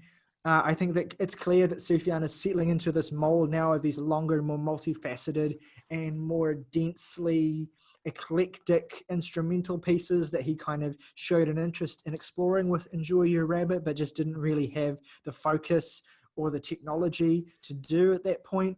And this is still like more a rock record than an electronic record, but you definitely get those textures feeding in here. Yeah, I just think it's really cool. And I wanted to mention it in this video because I think that it's such an interesting piece of Sufjan's progression, and it does provide a good bridge between Illinois and Adz, I think. And I'm curious to hear what you think of it, Saoirse. Okay. I think I like it, maybe slightly less than you. Just going to throw that out there, but I like it a bunch. I think that, with an exception that I'll come to, my favourite tracks are probably the deeper cuts on the record, like Enchanting Ghost and Heirloom. I'm going to keep coming back to again and again after listening to this. I think they're just both very sad and mournful, stripped back acoustic ballads, especially Heirloom. And I love the outro of Dioria. That's the exception of the deeper cuts. That's it. It's just like not a fan of the opening track. Gonna come to that. Okay. Basically, my problem with the record is that it is. I think All Delighted People in both versions is like good, but it's like a huge chunk of the record that's taken up with two renditions of a song that, although I enjoy it while it's there, leaves virtually no lasting impression on me at all. Which is a shame, because I do enjoy it quite a lot while it's there, but it's like in one ear and out the other for me, and I can't really give details in that. But Saoirse has so many musical ideas that I find fascinating, like the extended guitar solo intro that's like channeling like prog rock at points, channeling Pink Floyd at points. I think one thing it reminded me of is like Eddie Hazel's guitar work in like Funkadelic, like George Clinton's Funkadelic, like specifically Maggot Brain, which I would not be surprised if it is a tribute to. It has the guitar has this kind of liquidy feel, and the solo has this kind of like overwhelming emotion that Maggot Brain has, and that generally that kind of funk rock music of the late 60s, early 70s, like Sly and the Family Stone is another example. I think the roots of that lie definitely there, which I think is a cool musical reference. That's fair, but no, yeah, I really like this track. I think it's one of my favorite Sufjan tracks. I get so much out of it. I get so much texture. I get so many ideas. And I think the lyrics are great as well. I think it's a fantastic way to close out the record. Cool. So yeah, those are my thoughts on a pretty long EP. Yes, a very long EP, and basically, I echo all of them. My favorite tracks are the original version of All Delighted People, Enchanting Ghost, and Jaharia. And my least favorite track is Annika, and I give this EP 8 out of 10. Fabulous. My favorite tracks are Enchanting People, Heirloom, and Dioria, Shocker. And my least favorite track is probably the classic rock version of All Delighted People. I'm going to give this record a 7.5 out of 10. Cool. I think, pretty good batting average so far. Yeah, we're doing good. And so I believe only a couple of months later we get The Age of Adz, Sufjan's next epic, the follow-up to Illinois. Let's not forget. And it is 75 minutes, and exactly 1/3 of that length is taken up by a single song. So it is fair to say that Sufjan is, how do I put this delicately, back on his bullshit. You know what? I want to hear, Saoirse, I want to hear your extended thoughts first, because I've gone first a lot of times, and I think it's only fair that you go first here. Did you know that we can do so much more together? It's not so impossible. We can get it right. I didn't know that after listening to this record, even though they say it so many times. So that's slagging off. And I believe it more every time they say it. It's true. That's slagging off a song I do enjoy, but I think that by the end of the song, I almost feel like it's a meme. That line. It's so good. Oh my god, if you are gonna throw some impossible soul slander at me, I might have to just imply. I really like the song. I was making her funny. I know. One of my favorite aspects of that song actually is how many stylistic permutations they throw in that one sort of paragraph. It's just like very interesting. Like it's almost like Sufjan shuffling between all of his different gears with the same verse, and that's just like his conceptual idea. And if you are going to approach this record on any idea other than I am rising to the conceptual challenge that this record throws down before me, you're somewhat missing the point, I think. You had to be like, Sufjan has this idea of a record he wants to make, and I either have to get on board with it or just not listen to it. So that's just something that you should know going in. I like this record. I don't fully gel with it in the way I think Tyler does. And I've touched on it a bit earlier, but basically I think as fascinating and impressive as Impossible Soul is, it is representative of my thoughts of the whole record, which is there's a lot of ideas. And a lot of styles and textures all colliding together, and sometimes, like on the majority of Impossible Soul, they Velcro together like that, And sometimes they just kind of miss each other and go past into opposite directions, and it's almost like a reality share in my head where it's just like, ooh, it's like I said, this record often shifts gears. It's like when you're driving and you haven't fully put the clutch down and you try to change gears, and it just grinds. The gears don't hit each other. But that being said, there's more I like on this record than don't. Much more on this record that I like than don't. I love the first two songs, Futile Devices, Too Much. I love I Walked. I love Vesuvius. I love Now That I'm Older. What else do I love? Let's check my notes. I'm sorry. I love Impossible Soul, which is good because it's most of the record. But I do sometimes feel like, as I said earlier, there are points where I'm listening to aesthetic soup at points where it's just like, it's so busy and so much going on, and it's so much repetition on a phrase that I just feel like there's nothing I can kind of hold on to. And it's really annoying because I really want to get on board with this record, because if I stand this record, it'll be amazing to have this record in my corner. But it's, I'm so nearly there with it. But I can't, every time I listen to it, I just can't quite get over the final hurdle with it, I suppose. Yeah, I understand that. And I definitely look, it was never a love at first sight for me with this album, contrary to what my love of bombast and excess might suggest. Like I've had what, let's just say, a tumultuous relationship with this record. I've always loved Impossible Soul. I've always loved I Walked. I've always loved the title track. I've always loved the majority of this. But yeah, it is a lot. It is a lot. And I mean, Sufjan kind of hints at that and hints at the subversion and hints at the overwhelmingness of what he's throwing at you by making the opening track a very plaintive and beautiful folk song, which is actually quite easy to overlook the fact that it's a really gorgeous song and an amazing song, actually, even though it's 2 minutes, and then throws you in the deep end with a song called Too Much that starts with these basically assorted squelching and vibrating noises, basically. That sounds like some kind of contraction that's like put together with like wooden nails, where the nails are kind of like bent out of shape and like everything's really gnarled, and it's kind of like powering up slowly and kind of lumbering to life. It sounds like a Howl's Moving Castle, basically, like the castle from Howl's Moving Castle. It sounds like that, but it's in a good way. And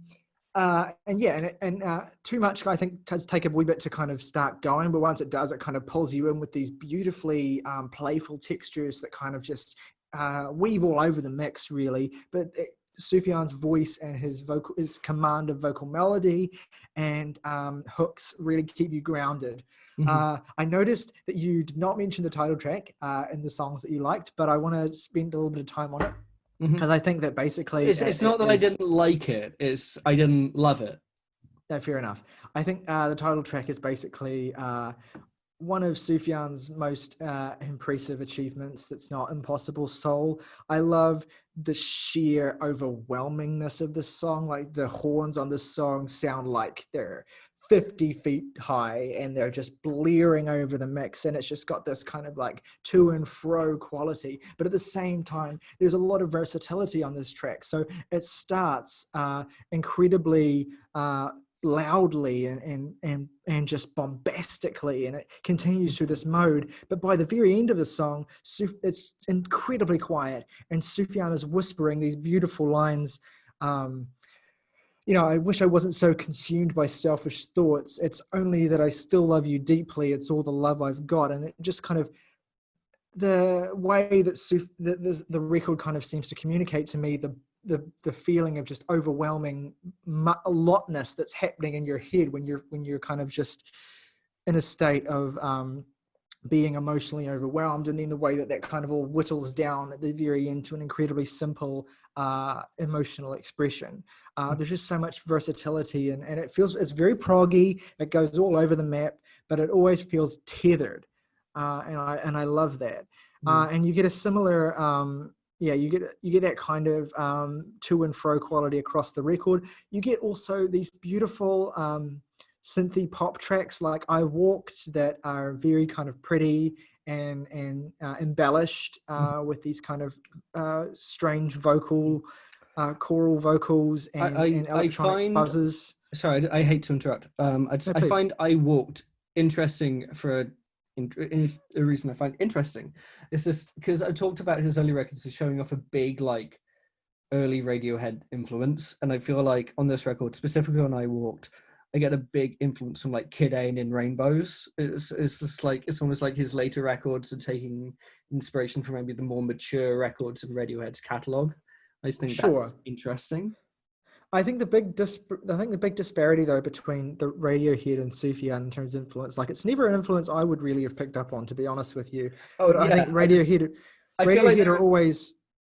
Sorry. I feel like there are synth sounds that are lifted straight out of Kid A on this record. Sure, but in terms of the way that those respective artists use their musical influences or use their sounds, is that Radiohead are always very kind of tight and everything kind of fits into place. And it's the arrangements are very tight. I can't think of a better word than that. No, you're right. Whereas Sufjan is everything's very hangs loose and it's kind of sprawling in a way that Radiohead really almost never allow themselves to be. That's but anyway, I love the incredibly wistful and sad, slower, melancholic quality of Now That I'm Older. I think it comes at a perfect point in the record where it kind of serves as this bridging point. And it's just really, I love the way Sufjan stretches out the vocal lines on this track, and it's really kind of like evocative and slow, and it's just, and the way that the electronic textures are incorporated here adds so much to that that would separate it from if it were just like a slow acoustic ballad. It's really an example on the record where Sufjan demonstrates how all of these bells and whistles that he's including actually add to the piece in a meaningful way, rather than just dressing it up to make a song that might be weak look interesting. Like they're actually like really adding character to the song in a way that feels integrated. I love so Get Real, Get Right is this kind of like religious banger where it's like basically Sufjan's trying to convert you basically, but at the same time he does it in a way that is really, really fun and really, really kind of irreverent. It's also obviously Sufjan is reckoning with his own relationship with God and his need to get right with the Lord and all that kind of stuff. But what makes it so much fun is that the song is so punchy and it's like almost like it's almost got a dance flavor to it. Like you could actually like properly dance to this, and it has an urgency to it that I think is necessary and nicely reflects that emotional state that Sufjan's in terms of his religious relationship. And the fun of this song, I think, is what connects me to it in a way that I don't quite get connected to a lot of songs that do similar things lyrically on a record like Seven Swans. It was a grower, this song, but I really love what it does. Then you get a song like Vesuvius, which is just gorgeous. These kind of like trilled woodwinds that kind of like blare out into the arrangement, and also the way that the song itself represents a kind of a feeling of bottled anxiety that feels like it's going to explode out of you, like obviously like Vesuvius, the obvious volcano metaphor. The way in which that becomes like Sufjan kind of sees in himself that volcano in a negative sense, that like that he's kind of ready to erupt. And then the way that he does erupt on the absolutely show-stopping I Want to Be Well. Holy shit, is this a remarkable piece of music. Just the sound of having a panic attack and just falling on your synthesizers while you're doing it. It's just all over the place. The drums are insane in this one. There's so much propulsion. Sufjan spends half of the 6-minute runtime basically screaming, "I'm not fucking around" at you, and you believe it.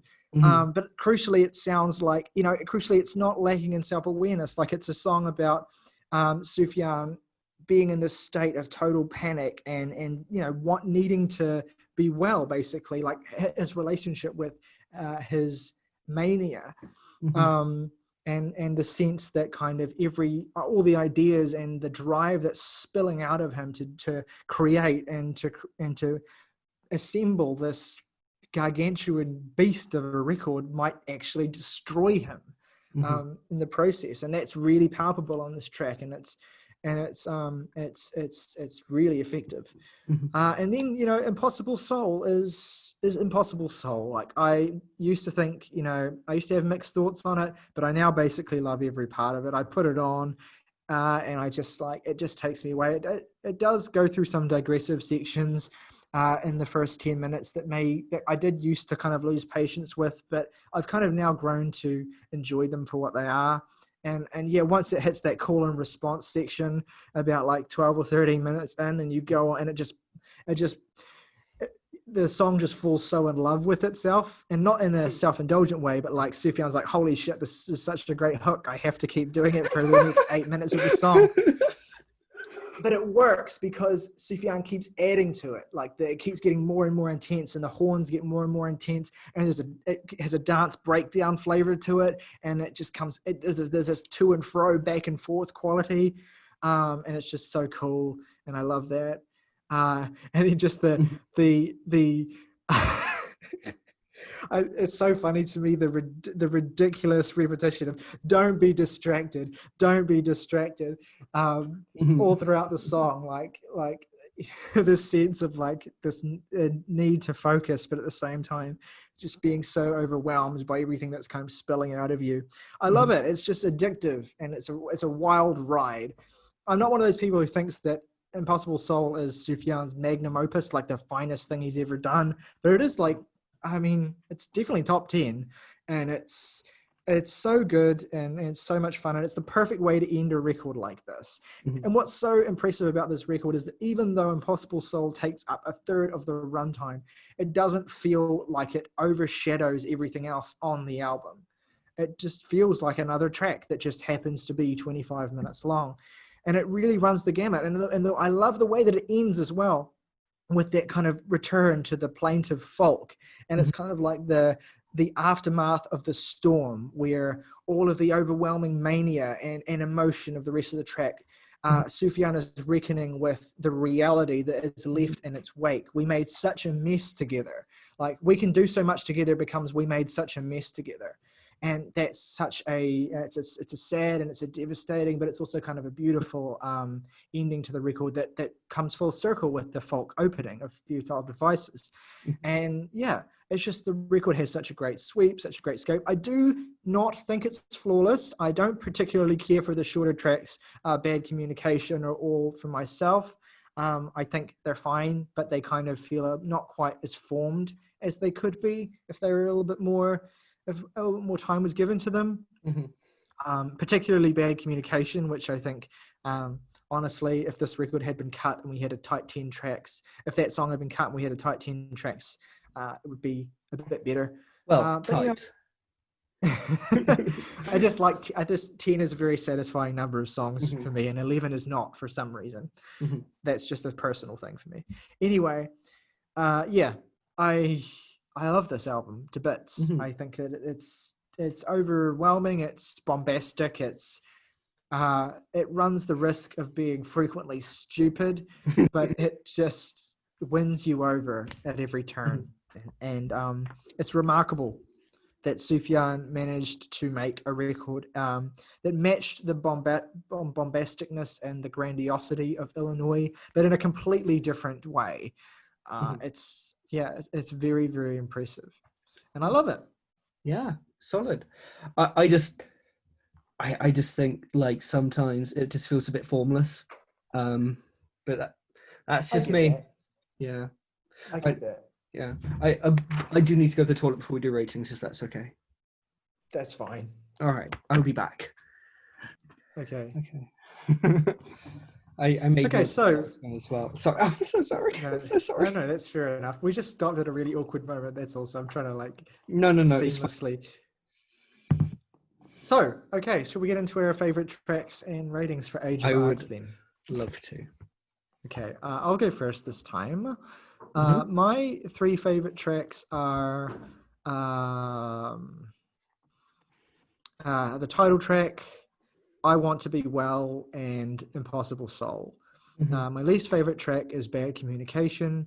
And again, much like Illinois, I wrestle with a 9.5 and a 10, but I think that purely on the basis of bad communication and all for myself, I'm going to stick with a 9.5 on this one. A very strong 9.5 though. I was fully expecting a 10 from you, to be honest. It could have gone that way, but I, trying to be really fair. No, that's fair enough. So my three are Futile Devices, probably Now That I'm Older, and Impossible Soul.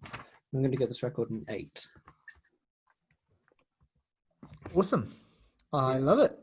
Okay, so again, we dip into another decent stretch of time before Sufjan's next record. I have already alluded to the second Christmas album, Silver and Gold, which was released in 2012. I want to touch on that a little bit more because, like I said, it is the better of the two Christmas albums. It is also the longer of the two Christmas albums. It is almost 3 hours long.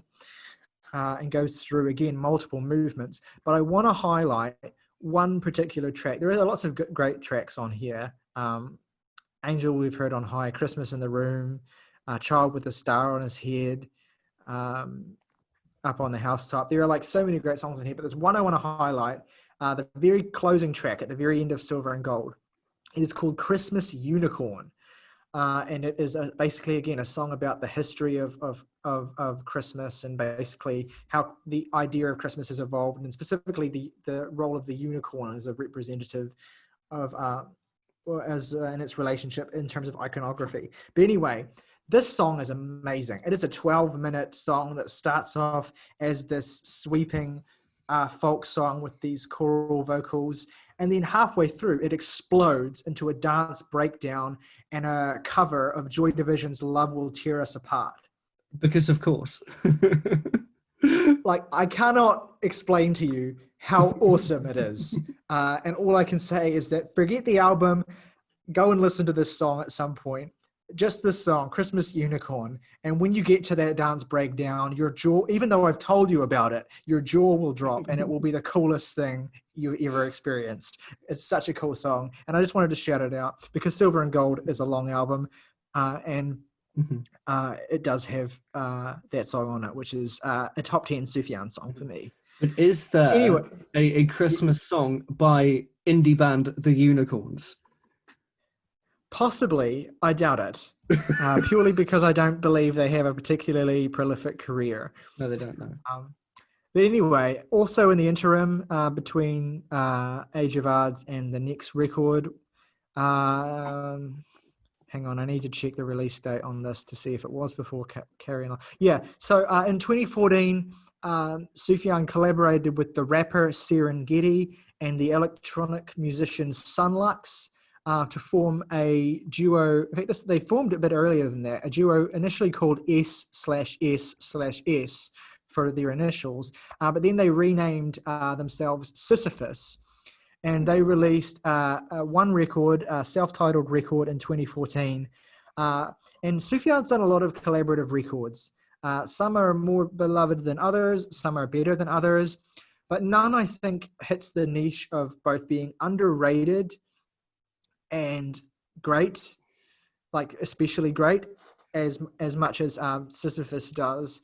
It is this weird, dancey, electronic rap album that has that just swings across the board in terms of what it's aiming for. Does not always hit the mark, but when it does, it really does. It has some of Sufjan's best songs and best lyrics and best vocal performances on it, and it is, of all of the collaborative records Sufjan's done, it is the most worth checking out. I cannot guarantee you will think it's a great album, but I guarantee it will be a singular experience that will reward your time for at least being unique. Mm-hmm. So Then we get, I think that's basically really all that's worth touching on in the interim. So then we get in 2015, Sufjan returns, continuing the trend of a major release every 5 years with the folk record Carrie and Lowell. Now, where do we start? Again, I think like with Age of Adz, because I can sense in this instance that you have a very personal connection to this record, or at least that it moves you in a very personal way and that you love it. I want to let you talk about this album first and go through the album and walk us through it. And basically, I'll just add to your thoughts where I have additional thoughts. I mean, I'm sure your thoughts are going to be great, so I look forward to Well, that. I mean, you've done notes and I haven't, Okay. so I want to let you have a chance to actually use them. Yeah. I mean, the thing is it's like this is Sufjan's last like full length solo project up until this point. I know he actually did an album with Lowell of Carrie and Lowell, which Yes. I have not listened to. Also worth mentioning as a bit of additional context is that Sufjan's own label, which he founded, Asthmatic Kitty Records, which references a song on Enjoy Your Rabbit, weirdly enough, that is a label that was co-founded by Lowell back in the early 2000s. They have a long working relationship together. They work, so Lowell helps with the release and packaging of records under the label, including all of Sufjan's records, and they have been creative partners for a long time. Yeah, I mean, that makes sense. I mean, this is obviously very personal to Sufjan, and touches on real life events regarding grief and regarding parenthood. The thing is it's like, this is my favorite Sufjan record by quite a long way. And of course, like in the last 2 days, I binged these albums that we're talking about for note-taking purposes. And getting to this felt like my reward for some quite difficult records at points. It just felt like this is a clear blue sea that I can just get lost in.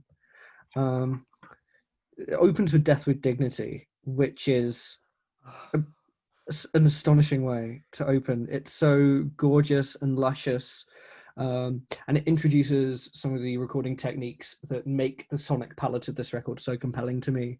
Some of these songs are recorded vocally onto his iPhone, and of course you get that double-tracked sense, and this is one of his most stripped-back albums since Seven Swans, maybe more so.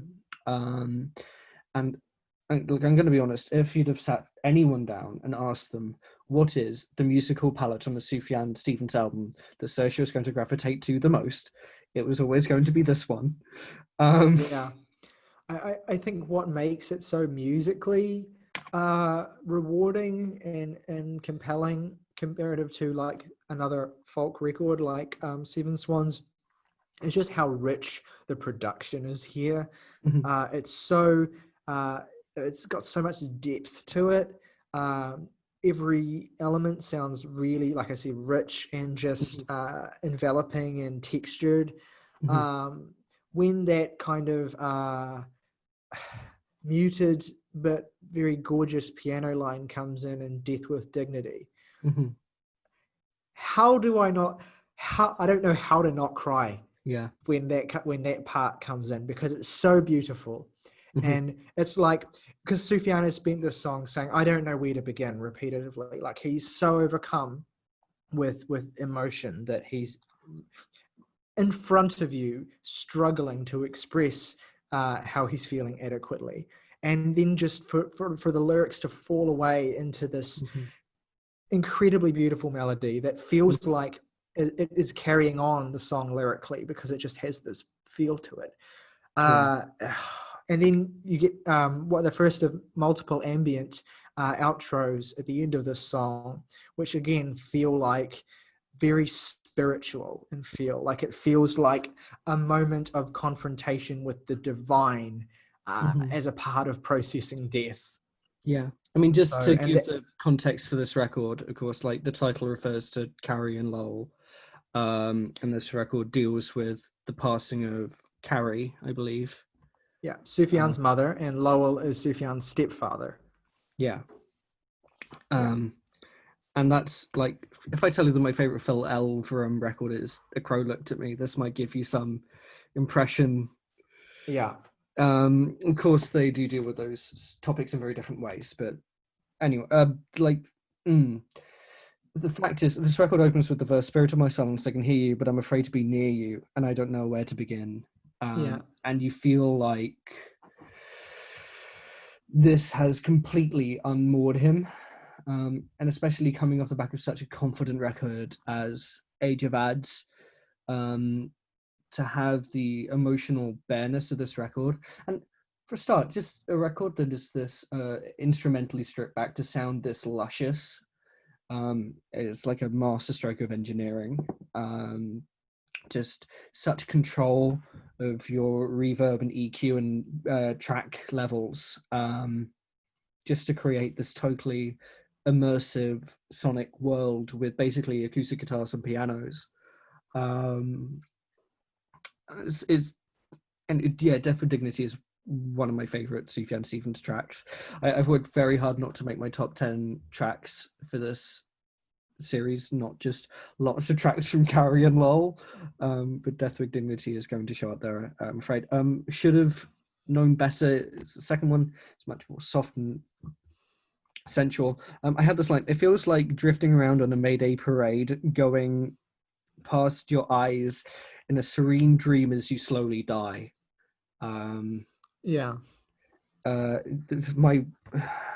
My black shroud captains my feelings. The only thing I want to believe is a verse in this song that I think perfectly captures, in a way, what grief, and not just grief, but sadness in general, feels like. Of just, it is part A, the black shroud that covers everything, but it's also the only thing you want to believe. It's so all-encompassing that it like infects the rest of the world, and you don't want to hear anyone tell you anything positive in this situation, because there's something in you that makes this have to pass, I suppose. All of me wants all of you. I have a note here that says it's not John Legend. Good. You know what? Fuck you for saying that. Bringing that up. But yeah, I agree. Oh, God, it's such an immaculate guitar line. And this is a song where I have the note, it's perfectly mixed. And it's just a song about processing memory of a person, I suppose, and coming to terms with what the person means to you. Yeah. Drawn to the Blood. The first of multiple times on the record where Sufjan alludes to self-harm. Oh, yeah. No Shade in the Shadow of the Cross is... there's a reference to self-harm there that I... And very memorably in The Only Thing as well. Yes, well, there's references to... So that's like, content warning for this record. Absolutely. I mean, in The Only Thing, there's a reference to, like, the only thing that's... I was going to say, the opening verse where it's like, the only thing that's stopping me driving my car into a creek at night. I'm paraphrasing, obviously, but that is a verse that sticks with me, haunts my dreams. Should I tear my eyes out? Everything I see returns to you somehow. God. I've skipped. Yeah, I think Sufjan has said about that song that what it is about processing the grief of someone who meant a lot to you but was self-destructive by engaging in self-destructive behaviors yourself. So there's the second verse has just this really upsetting line where it's like, the only thing that keeps me from cutting my arm, crosshatch, warm bath, Holiday Inn after dark. Just the imagery of that is so just gut-wrenching. And then just lines like, do I care if I despise this? Nothing else matters. Do I care if I survive this? Like, it's just, again, Sufjan returns to religion on this track and on other tracks as the thing that keeps him tethered.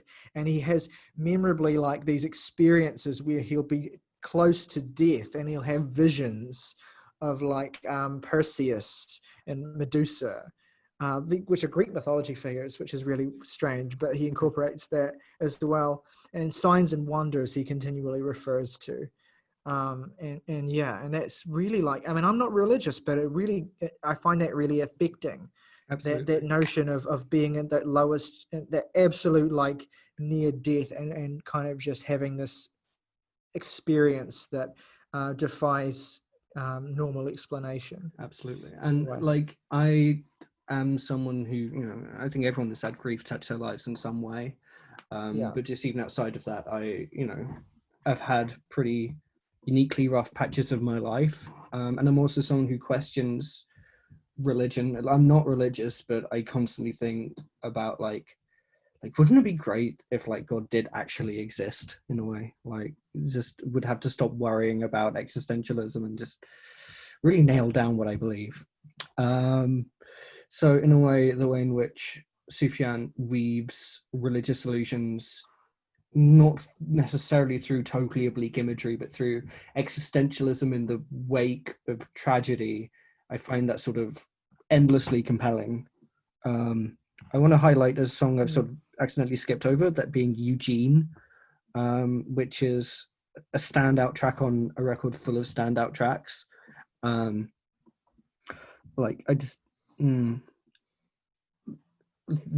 tender and raw and soft emotions talked about on this song do stand out from a pretty bleak record, but in a way that the rest of the record touches on, like the grand theme of the record still like infects this memory, where he talks about this memory of where he'd roll a pack of cigarettes into his shirt sleeve, being that specific memory being a place to hide. That's just yeah. Now, part of me was lost in the part of your sleeve where you hid cigarettes. It's just such a beautiful image, and it's so true to the way memory works when you remember yourself as a young child, especially in the wake of tragedy and all that. Yeah, and it's just devastating as well, the way that Sufjan will often spend a song giving these very poetic and beautiful images, or relating it to some kind of spiritual connection, or some kind of imagery that relates. I think a lot of the imagery here in storytelling relates to the state of Oregon, which is why some people have colloquially dubbed this Sufjan's Oregon album. But anyway, he has these kind of allusions to he's very poetic and stuff. And then you'll get something like the very last verse of Eugene, where he just completely pulls the curtain back to this very stark image of him sitting in a room, drunk and afraid, wishing the world would go away, and saying, what's the point of singing songs if they'll never even hear you? Yeah. Ultimately, it all boils down. Ultimately, no matter how Sufjan dresses up all of his feelings to make them more meaningful in a literary sense, as he's done throughout his career, here the curtain is always pulled back to these the real stark reality of it, which is the fact that what Sufjan is doing is trying to dramatize something that is ugly and often banal and terrifying. Yeah, and I think you're touching on something that makes me prefer this record to some of his other, even though I love loads of his records. I feel like this record it's much less concerned with concept. It's much more focused on just being a collection of compelling and sharply written songs. And I do think it's some of his sharpest songwriting. It's some of his most contained songwriting. And yeah, I think it's a side to Sufjan that you do see on other records, but really is at its pinnacle on this record. It feels strange to me to talk about a record where the attraction is so much the nature of the subject matter to talk about the craft of the writing. But it is a real attraction to this record, and I hope that it is an element of his songwriting that he keeps building on going forward. Just that real specificity and sort of clarity of structure and thought and intent. Not that I don't appreciate the Age of Adz of his career, but it's something that appeals to me as a songwriter, I suppose. I could talk about other songs that I think are great, like No Shade in the Shadow of the Cross, or John My Beloved, or the title track, or the closing track, which now makes all of the tracks. But I feel like I've already talked so much about what I love about this record. I think it's like something, it's like an alternate shade to the Sufjan that we've seen before. And not to say I would always want him to make records like this, but I'm really, really glad we have a record that is just really focused, even on something so morbid. And I think because of that focus, he explores this theme with coherence and holism and clarity, and it is a break your heart and lie in a corner and cry record. Absolutely. And we haven't even touched on the centerpiece here, 4th of July, which is basically Sufjan dramatizing his final interaction with his mother while she was dying. And the again, the way that the song is constructed, with that opening, the evil it's spread like a fever at head. It was night when you died, my firefly. The way that Sufjan uses those kinds of affectation terms like firefly and dove to allude to their relationship. Absolutely. And the flow with which these words come is so beautiful. Just to deliver this horrible but poetic image with this restrained aesthetic clarity. It's so striking. Yeah. So, and I just like, and just like when he speaks from his mother's perspective and says lines like, "Did you get enough love, my little dove? Why do you cry?" You kind of can feel in lines like that both the love that Sufjan's mother clearly has for him, and also like the sense of cluelessness and selfishness that she has as well for not properly perceiving the effect that the way she's kind of treated their relationship has had on him. And then the lines that follow it: "I'm sorry I left, it was for the best, though it never felt right." And that kind of like, I wonder whether that is a reflective of something that she actually said to him, or something that he kind of wishes that she would have said to him, an acknowledgement of the pain that she caused. And then, and the way that it cuts from her saying that to the hospital asked, should the body be cast? Just that juxtaposition with that intimate moment, and then just the harsh reality of death. And then obviously Sufjan just all boiled it down to that final refrain of "we're all gonna die," and it's hard to tell whether that is a defeated admission or a moment of clear realization, or like it's like when you listen to the song, it sounds very haunting and devastating. But if, for example, you listen to a live version of 4th of July, I'm going to touch briefly when we finish this record on Carrie and Lowell Live, which is a live album where Sufjan plays the album in its entirety, which I highly recommend.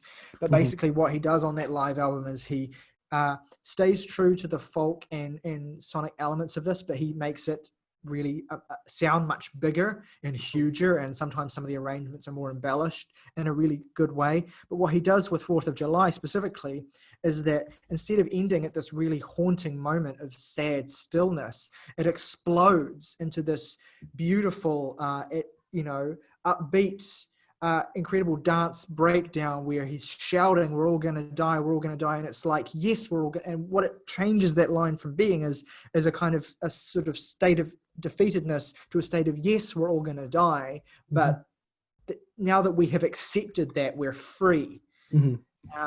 And I love the way that such a simple line can be. You can get so much out of it from the different ways that it's performed in different versions, but also just Sufjan doesn't feel the need to spell it out two-dimensionally to the listener. It's just, I mean, I almost feel like it's like a scrying mirror or something, where you look at it and see like yourself reflected back onto you, like whatever that line means to you is what it means, you know?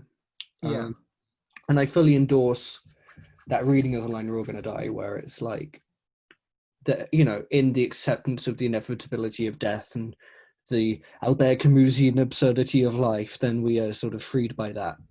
Because I, you know, sort of try to work that into my own personal philosophy in general. Yeah. And I want to touch on one of my favorite songs here, which is John, My Beloved, which is this beautiful song.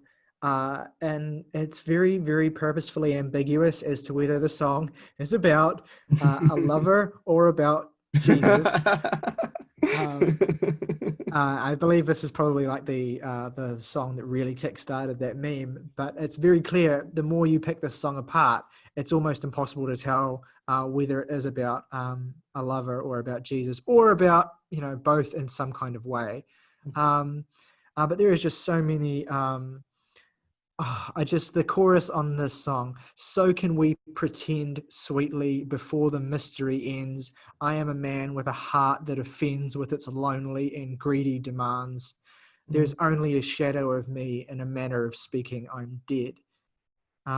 That's just such a gut-wrenching set of words arranged there that every time I hear it, I'm just absolutely leveled by it. Yeah, it's just such a beautiful song. And the song itself is so plaintive, so soft. Like, it starts off with these incredibly muted, gentle tones that feel like they're barely even resonating, but they're there. And it's just there's such a gentleness to the song that makes the emotion of it feel so real.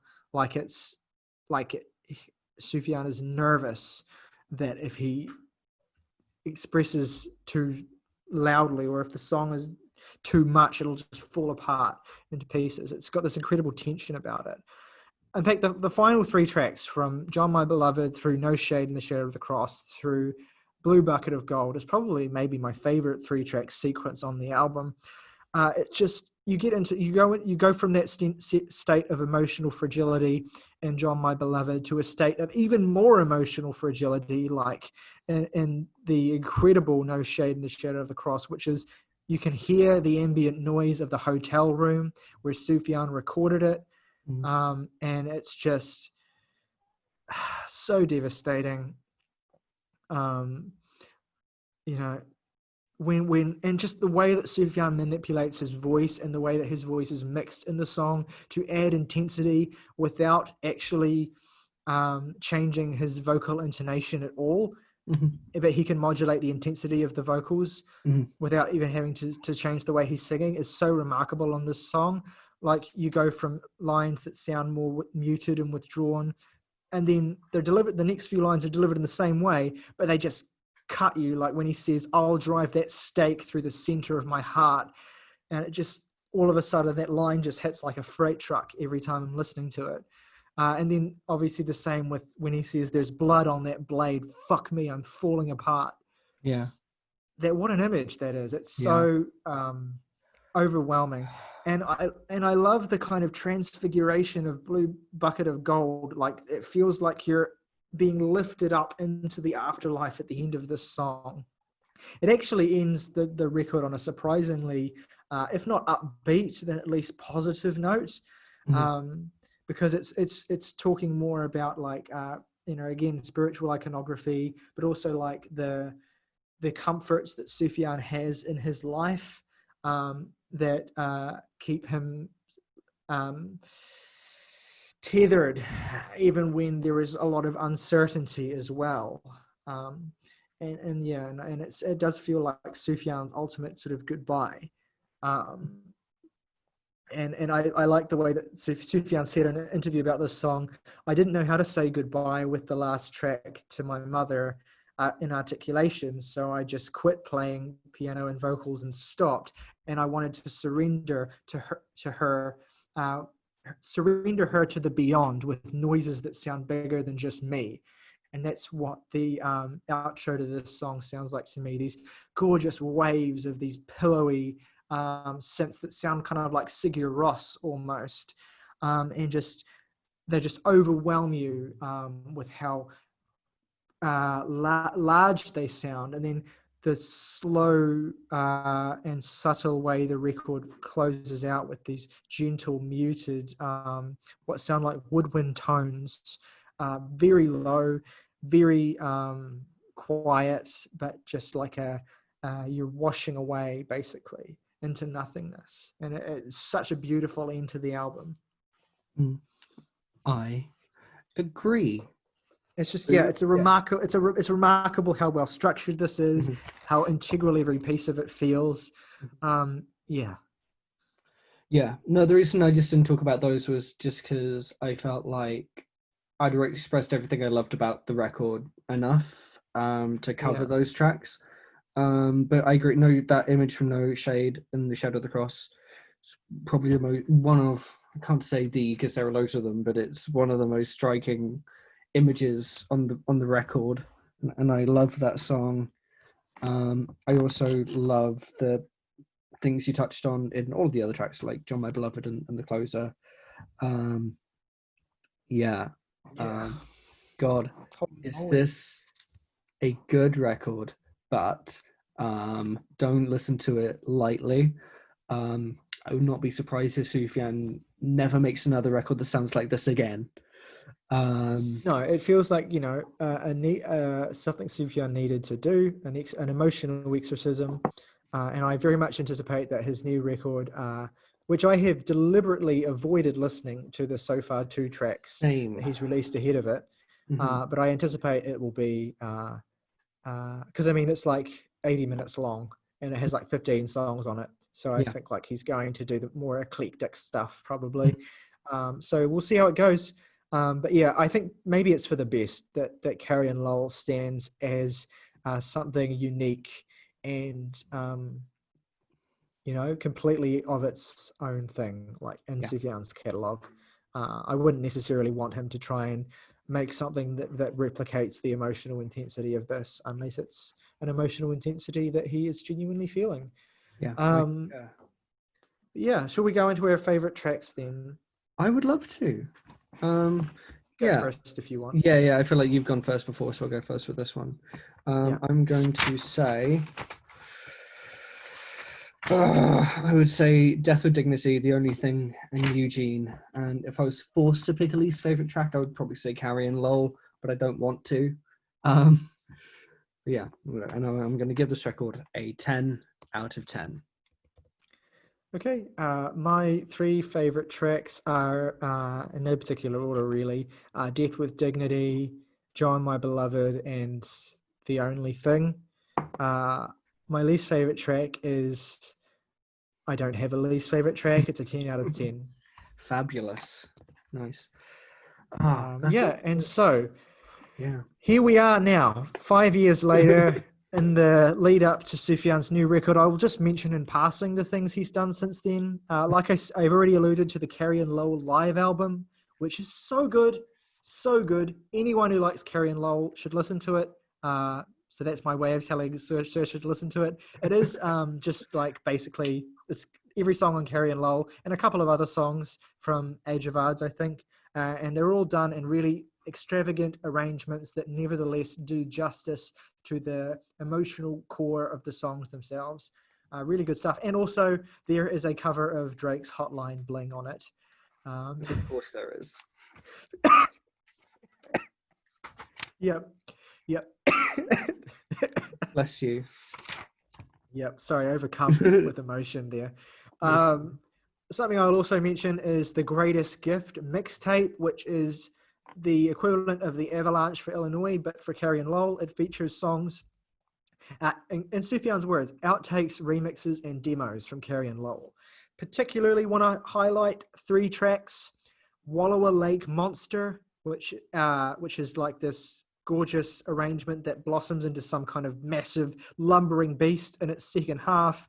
The Hidden River of My Life and City of Roses, 3 fantastic songs. Fantastic. The rest of the record are mostly just alternate versions, remixes of the songs on Carrie and Lowell, and none of them really stand up to the Carrie and Lowell versions, unsurprisingly. But those 3 songs, Wallowa Lake Monster, Hidden River of My Life, and City of Roses, are well worth checking out.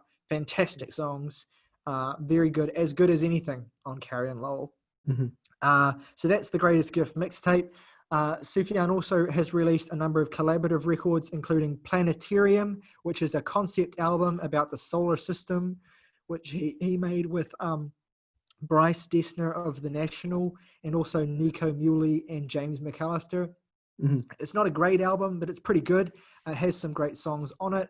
As ever, the scope and ambition and scale and concept are what really carry it. And it's also just kind of really interesting and fun to listen to, even if it is a little bit bloated, I won't lie.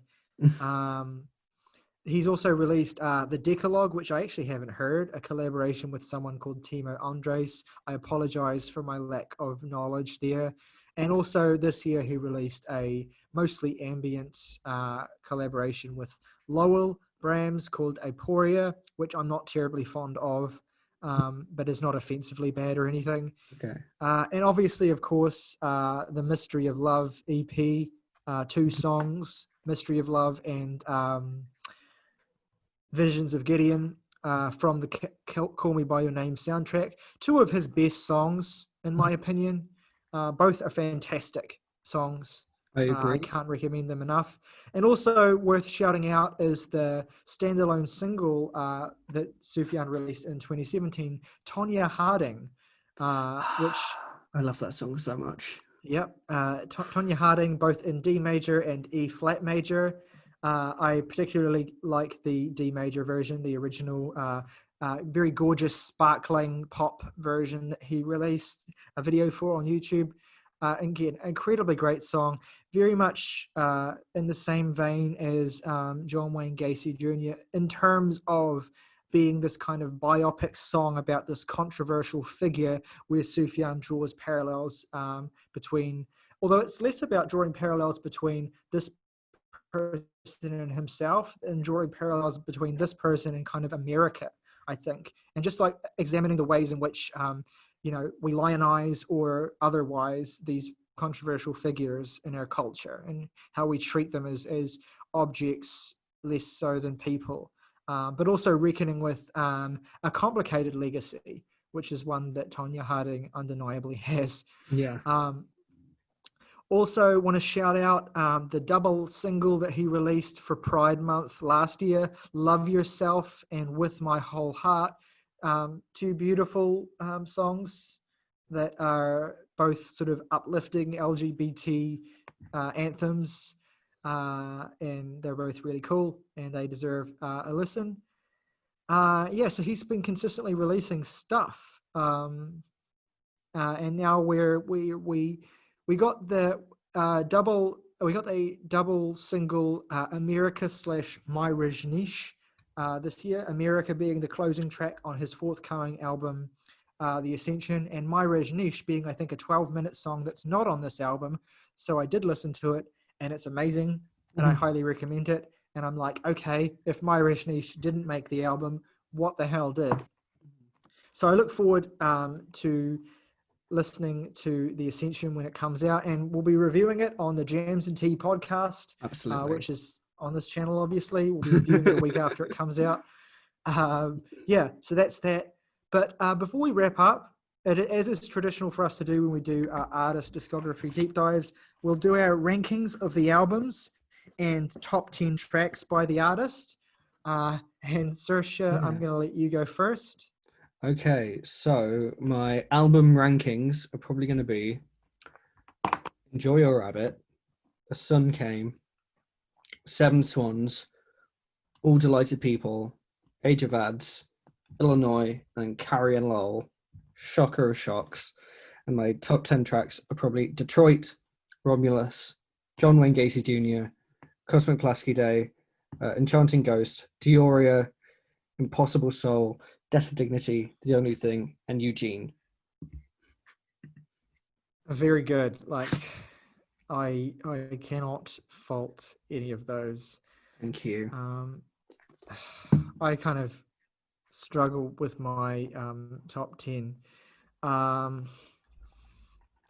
Give me a minute. Don't worry, it's fine. I did it by as we were going through, just like writing down songs I wanted to be in there, and when we got to the end, I had 10. So Okay, whatever. Let's do this. Okay. My album ranking is from worst to best. A Sun Came, then Enjoy Your Rabbit, then Seven Swans, then Michigan, then The Age of Adz, then I missed All Delighted People. That would be probably just above Michigan. Then All Delighted People, then The Age of Adz, then Illinois, and then Carrie and Lowell at number one. Mhm. And my top 10 tracks are, again, this will change probably in 10 seconds. At number 10, I've got Age of Adz, the title track. Number 9, the original version of All Delighted People. Number 8, Impossible Soul. Number 7, The Only Thing. Number 6, Christmas Unicorn. Number 5, Vito's Ordination Song. Number 4, I Want to Be Well. Number 3, Death with Dignity. Number 2, Come On, Feel the Illinois. And number 1, The Predatory Wasp of the Palisades is out to get us. Nice. Really good choices. Really good choices. Yeah. So, Sufjan Stevens, great artist, incredibly talented, and we're lucky to be able to talk about his music in this close proximity to it being released. One of the most idiosyncratic, interesting, diverse, textured, sort of challenging solo indie artists of that scene. Yes, all of those things. So if you're listening still at home, well done. But also, what are your favorite Sufjan records? What do you think of our reviews? What do you think of our ratings? What are your favorite Sufjan songs? Please tell us why we're right or why we're wrong in the comment section below. Please don't go easy on us. Like, please, if you've got some reservations about what we said, then we want to hear them. Go Engagement is good. And hit us up on the Twitter as well, Absolutely. @JamsTPod. That'll be in the description as well. And we will be doing more discography deep dives into other artists in the coming weeks and months. Obviously, we'll be reviewing Sufjan's new record, which comes out on the 25th of September, I just checked. So we'll be reviewing it the following week. And let's look forward to that. Absolutely. And I guess it behooves us to conclude by saying rock over London, rock on Chicago. Gillette Hydrobot, free your skin.